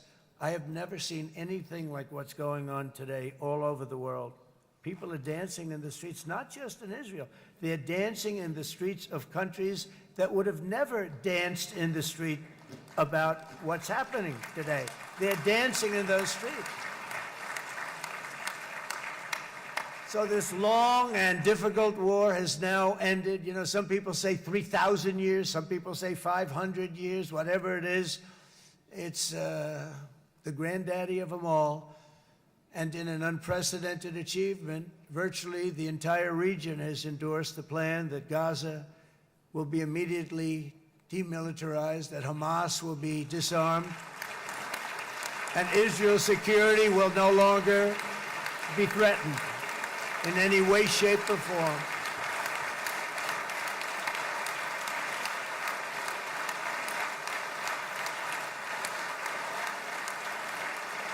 So Israel, with our help, has won all that they can by force of arms. You've won. I mean, you've won. Now it's time to translate these victories against terrorists on the battlefield into the ultimate prize of peace and prosperity for the entire Middle East. It's about time you were able to enjoy the fruits of your labor. Mr. Opposition Leader. I said he's a very nice opposition leader. I think, no, he's a nice man. Bibi, he's a nice man. Good. He knows what he's doing, right? No, a very nice guy. Well, see, now you can be a little bit nicer, Bibi, because you're not at war anymore, Bibi.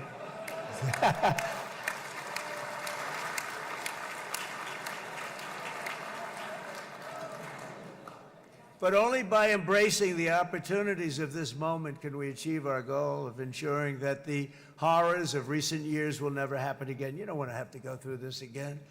8 years ago, I came to this region on a very special first trip abroad as the President of the United States. I came here very early at your request. I addressed the leaders of the Arab and Muslim world gathered in Saudi Arabia and said that it was time to build a future free of the grip of extremism and terror. And interestingly, right now, as soon as I'm finished, I'm quite late. You've kept me quite late between opposition leaders and Bibi's brilliant but very long speech. I thought I was going to run up here, make a speech, and then head to Egypt. It didn't work out, though. And you made a pretty long one, too, sir.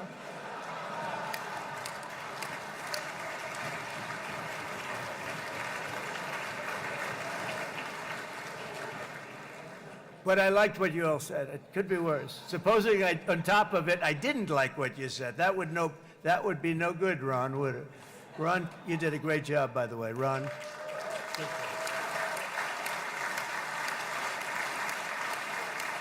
Yeah.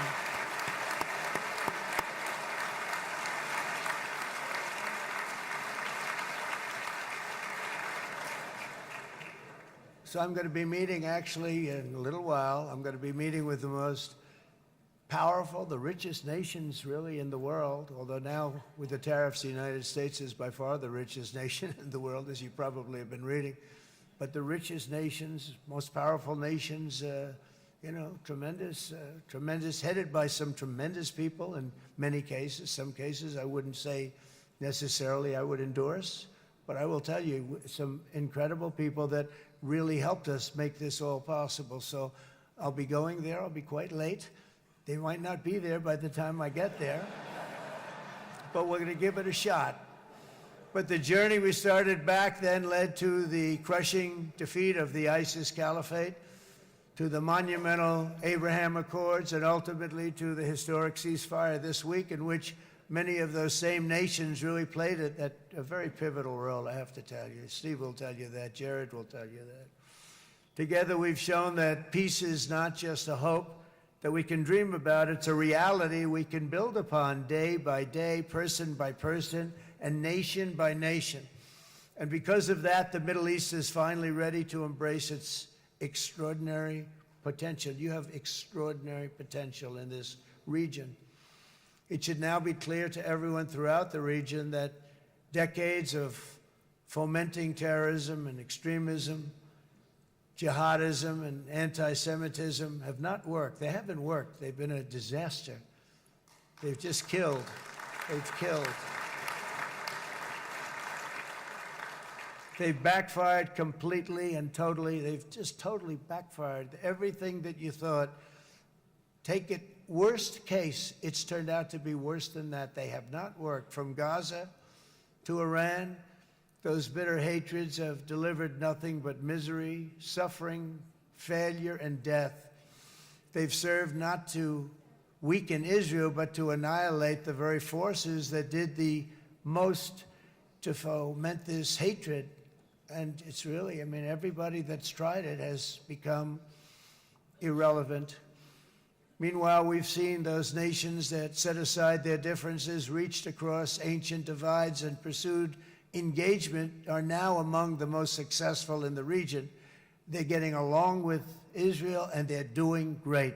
And I can tell you the 4 nations that joined the Abraham Accords early on, and you'd all be doing me a favor, and I'm going to be saying this in a little while to some other friends, would love you all to, is this right, Jared? Join up in the Abraham Accords. We have to join up and get together. You can have that whole thing filled out. We had a very weak administration, worst president in the history of our country by far. And Barack Obama was not far behind, by the way.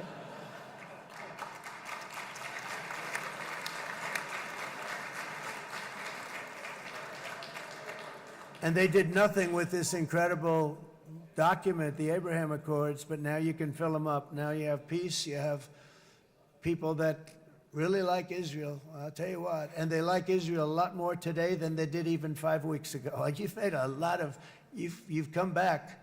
You've come back strong because it was getting to be a little nasty out there in the world, and ultimately the world wins. You can't beat the world. Or I would say to Bibi, it's now time, and he understood it better than anybody, because ultimately, you know, the world's a very big place. And I've said a lot. I said, this piece of land is very small. It's unbelievable what you've done with that tiny, you look at a map even of just, not the world, the Middle East, and you have this little dot. And think of what you've done. It's incredible. It's incredible.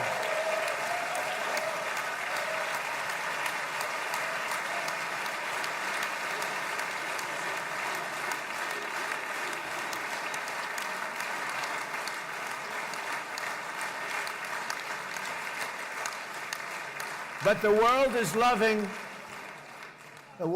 loving Israel again. And I said to Bibi, you know, the world is big and it's strong. And Ron, ultimately, the world wins. And we don't have to worry about that now. But there was getting to be a period of time over the last few months, you know, the world wanted peace and Israel wanted peace. Everybody did. Everybody did. And what a victory it's been, right? What a victory it's been. If you would have gone on for 3, 4 more years, keep fighting, it was getting bad. It was getting heated. The timing of this is brilliant. And I said, Bibi, you're going to be remembered for this far more than if you kept this thing going, kill. It would be it would not be the same. And I just want to congratulate you for having the courage to say, that's it, we've won. And now let's enjoy our lives and let's rebuild Israel and make it stronger and bigger and better than it's ever been before. We're going to do that. Took a lot of guts. And the choice for Palestinians could not be more clear. This is their chance to turn forever from the path of terror and violence. It's been extreme, to exile the wicked forces of hate that are in their midst, and I think that's going to happen. I've met some people over the last couple of months that want to see it happen very much, and after tremendous pain and death and hardship, now is the time to concentrate on building their people up instead of trying to tear Israel down. We don't want that to happen again. And the total focus of Gazans must be on restoring the fundamentals of stability, safety, dignity, and economic development so they can finally have the better life that their children really do deserve after all these decades of horror. I intend to be a partner in this effort in the sense that we're going to help and we're going to do something that became unbelievably popular. Everybody wants to be on it. It's called the Board of Peace, okay? How about that? Is that a beautiful name? Like a board of peace.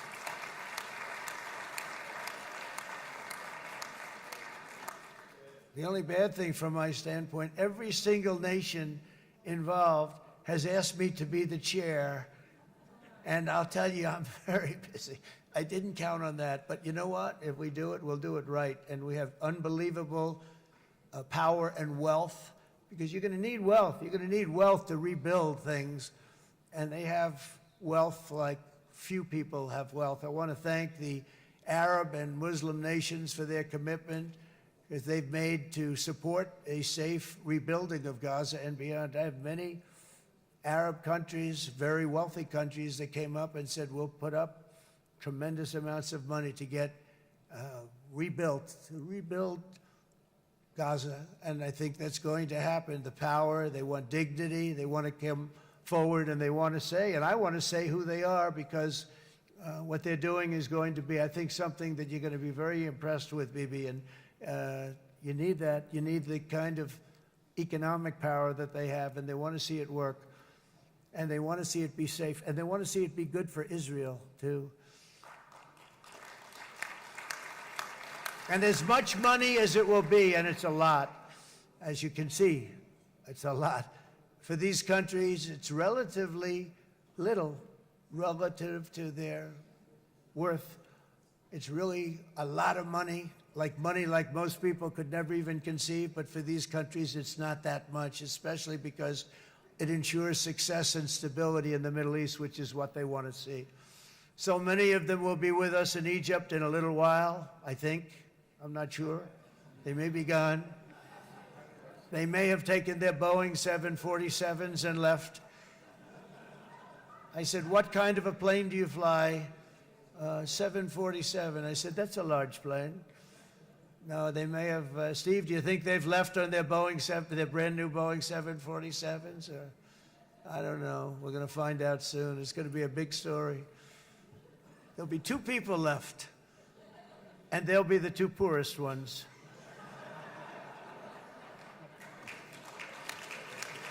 But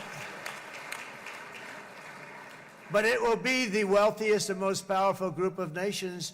So the group that we have assembled, that's waiting for us, is the wealthiest and most powerful group ever assembled at one time. There has never been a group like this. And they're only looking for good. They want good. They're going to do good. And as those commitments are made, I'm going to let the world know who's doing it, because they really deserve to get the credit. And some of them probably won't want the credit, but they deserve it. It's more obvious than ever that the productive and responsible nations of this region should not be enemies or adversaries. You should be partners and eventually even friends, and that's what's going to happen. I know it. Together you can stand against the forces of chaos. Yeah, you go ahead. That's an important point.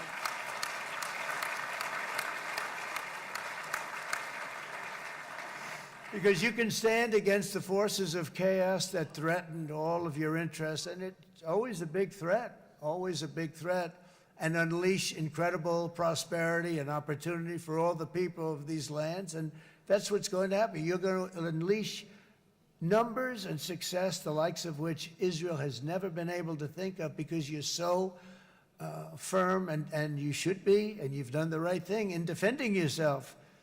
You're not going to have to worry so much about it. You've won, and now you can build, and you can do things that you never even thought possible. When you put that genius into doing something else, it's going to be something it's going to be a miracle. The miracle in the desert, it's going to be amazing. And it already is in a true sense. But it'll be wonderful when you can spend time thinking about other than war and defense and offense also. To that end, it's my firm hope and dream, frankly, that together the Abraham Accords will turn out to be everything that we thought they would.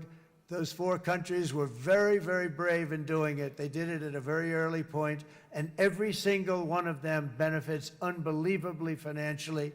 And if you noticed, even in this bad period that we just went through, they all remained a member of the Abraham Accords. They've done unbelievably well. And you know who you are, and I want to thank you.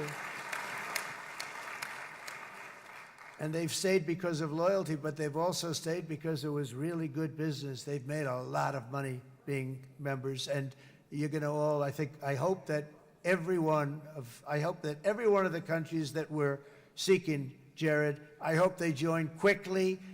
No games, no nothing. Just join, get it. It's going to be a great peacemaker. It's really going to bring it together beyond any.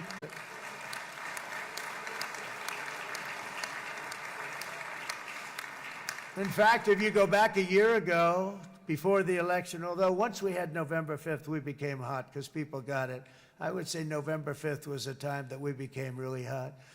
But once you go back a couple of years, if I were in charge and the country was doing what they, nobody was going to ask me to speak. Nobody asked Joe Biden to come up and speak, I guarantee you that. And if they did, he would have turned them down, I promise you. He didn't speak. He didn't speak, and he didn't speak well.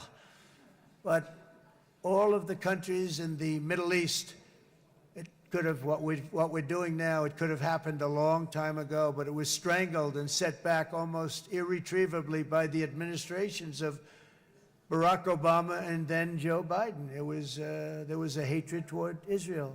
There was an absolute hatred. The setbacks really started when President Obama signed the Iran nuclear deal. This was a disaster for Israel, and it was a disaster for everyone. And I remember that Bibi Netanyahu came to the United States and worked so hard to try and get Obama not to do that deal.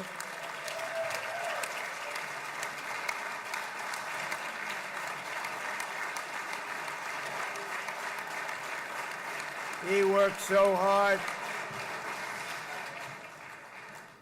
But it was like talking to a wall. I remember him telling me it was like talking to a wall. They wanted to go with Iran. They chose Iran, frankly, over a lot of other good nations, but specifically Israel.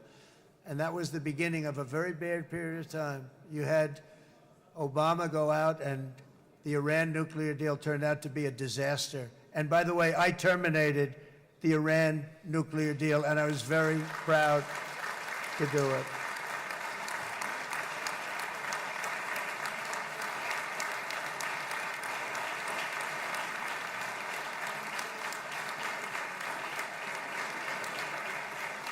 Yet even to Iran, whose regime has inflicted so much death on the Middle East, the hand of friendship and cooperation is open. I'm telling you, they want to make a deal. That's all I do in my life. I make deals. I'm good at it. I've always been good at it. And I know when they want. Even if they said, we don't want to make a deal, I can tell you they want to make a deal. All right, they do. They want to make a deal, and we're going to see if we can do something, because this is crazy what's happening, and we're not going to have this anymore. Neither the United States nor Israel bear the people of Iran any hostility. We merely want to live in peace. We don't want any looming threats over our heads, and we don't want to even think in terms of nuclear destruction. It's not going to happen, never will happen. There's nothing that would do more good for this part of the world than for Iran's leaders to renounce terror, stop threatening their neighbors, quit funding their militant proxies, and finally recognize Israel's right to existence. They have to do that. They have to do that. And to Iran, and as you know, this is not said out of weakness. There's no weakness. But I'm going to say this, that we are ready when you are, and it will be the best decision that Iran has ever made. And it's going to happen. It's going to happen. And they're good people. I know a lot of Iranians in the United States. They're good people, smart, hardworking people. They don't want to see what's happened to their country. The story of fierce Israeli resolve and triumph since October 7th should be proof to the entire world that those who seek to destroy this nation are doomed to bitter failure. The state of Israel is strong, and it will live and thrive forever.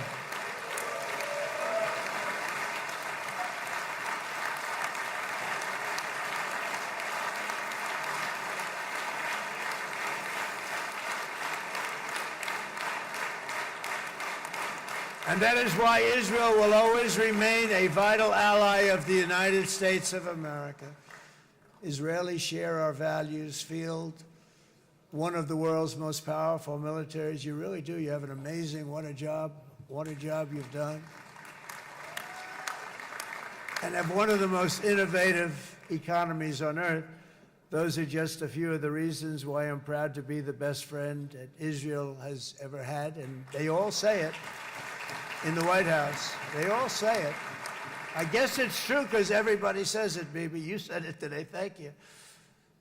But as president, I terminated the disastrous Iran nuclear deal, and ultimately I terminated Iran's nuclear program with things called B-2 bombers. It was swift, and it was accurate, and it was a military beauty. I authorized the spending of billions of dollars, which went to Israel's defense, as you know. And after years of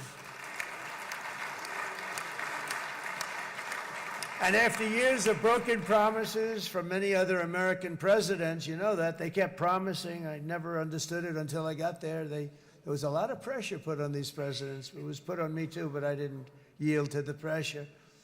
But every president for decades said, we're going to do it. The difference is I kept my promise and officially recognized the capital of Israel and moved the American embassy to Jerusalem.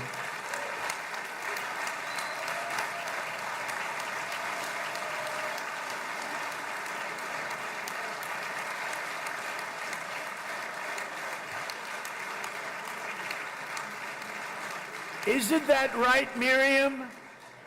Look at Miriam. She's back there. Stand up, Miriam. Stand up.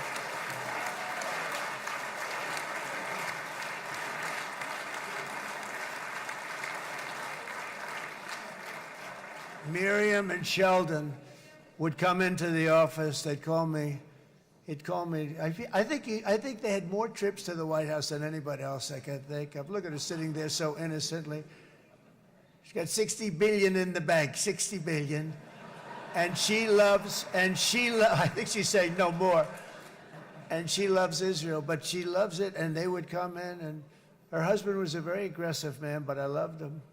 He was a very aggressive, very supportive of me. And he'd call up, can I come over and see you? I say, Sheldon, I'm the President of the United States. It doesn't work that way. He'd come in, but they were very responsible for so much, including getting me thinking about Golan Heights, which is probably one of the greatest things to ever happen to Israel.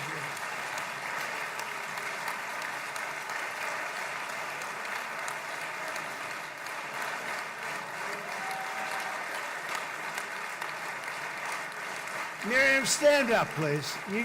She really is. I mean, she loves this country.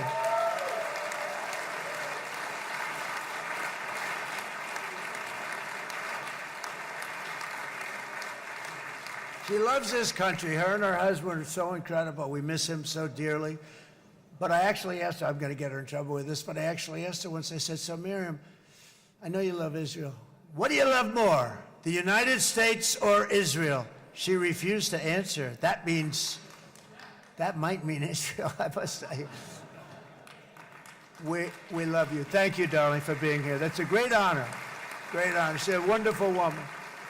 She is a great woman. I've always stood for the people of this community, and I always will. I'll always be with you. I'm always going to be with you. I guess maybe something could happen to change my mind. Somebody that's really stupid gets into office and wants to do really bad things, but that's about it. We don't think we're going to have that happen. I hope we're not going to have that happen. And this man is a good man right here. These two men are good men right here.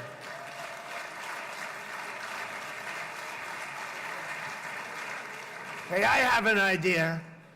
Mr. President, why don't you give him a pardon? Give him a pardon. Come on.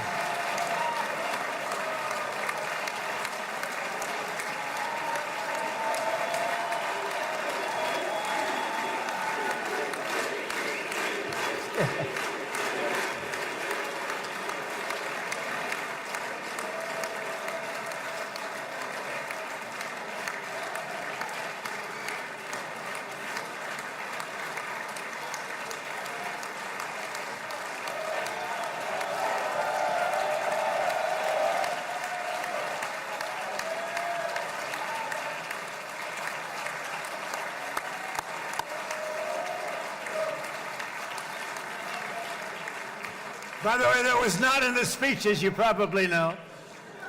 But I happen to like this gentleman right over here, and it just seems to make so much sense. You know, whether we like it or not, this has been one of the greatest wartime presidents. This has been one of the greatest wartime presidents. And cigars and champagne, who the hell cares about that?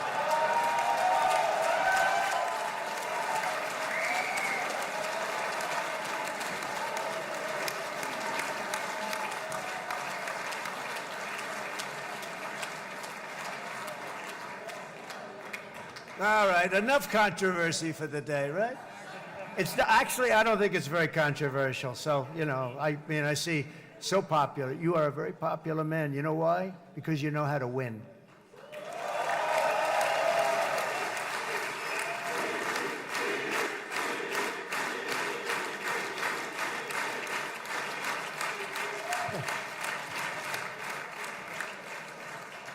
Over the past 2 years, I've met many of the families of the Israelis taken hostage and those that were taken hostage. Unbelievable. I've looked into their eyes. I've seen the worst nightmares of their suffering, but I've also seen something else, the beautiful love of the people, the love of people, frankly, that hold things together, the love that gives you the courage to carry on through thousands of years of persecution and repression, and to emerge with the heart of David.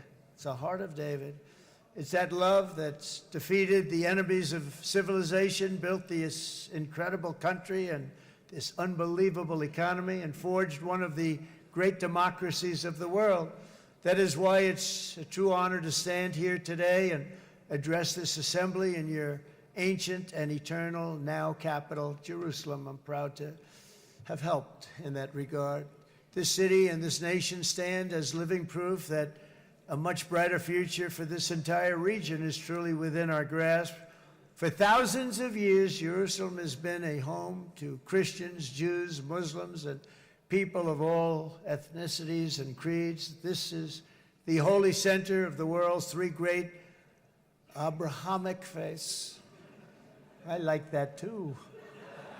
Adorned, it's the first time I've seen that word in a while.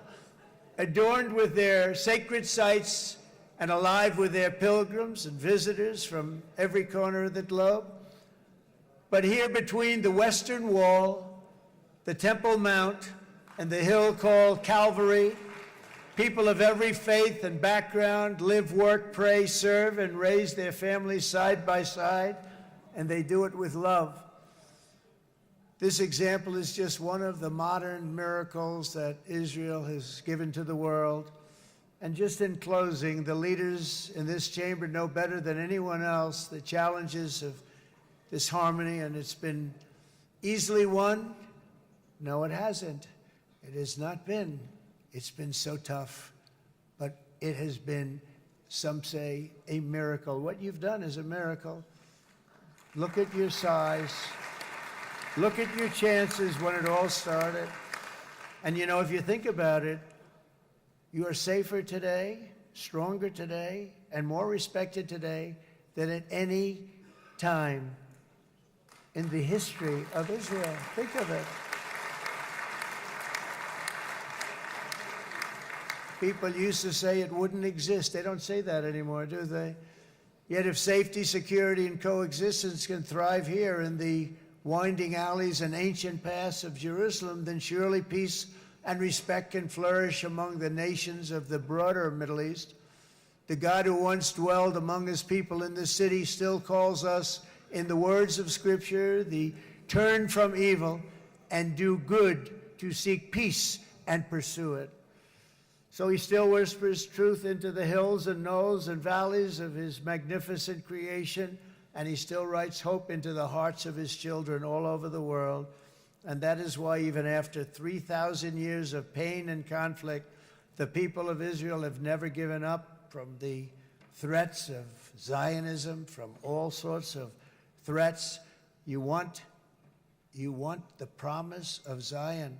You want the promise of success and hope and love and God. And the people of America have never lost faith in the promise of a great and blessed future for all of us. From the very first day that modern Israel was founded, we have stood together through thick and thin of setbacks, and through victory and defeat, through glory and heartache. We have built industries together. We have made discoveries together. We have confronted evil together, and we have waged war together. And perhaps, most beautifully of all, we have made peace together. And this week, against all odds, we have done the impossible and brought our hostages home.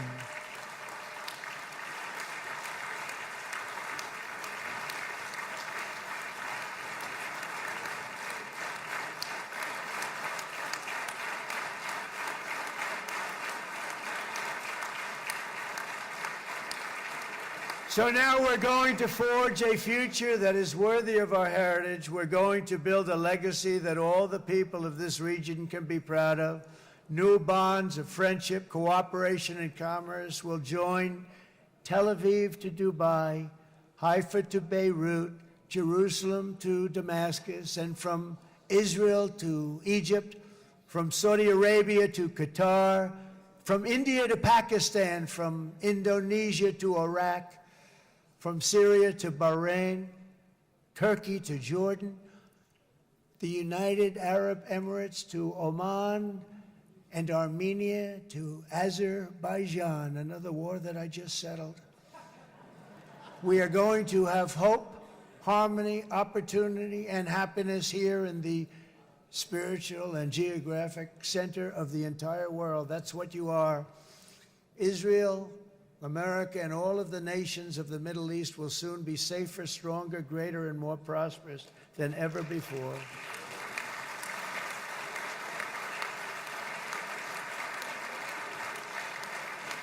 And I want to thank you all once again for this exceptional honor. This has been truly an honor. It's seldom that a president is invited to do this. And I love Israel. I'm with you all the way. You will be bigger, better, stronger, and more loving than ever before. Thank you very much. God bless you. God bless the United States of America. And God bless the Middle East. Thank you, everybody. Good luck. Thank you very much. Thank you.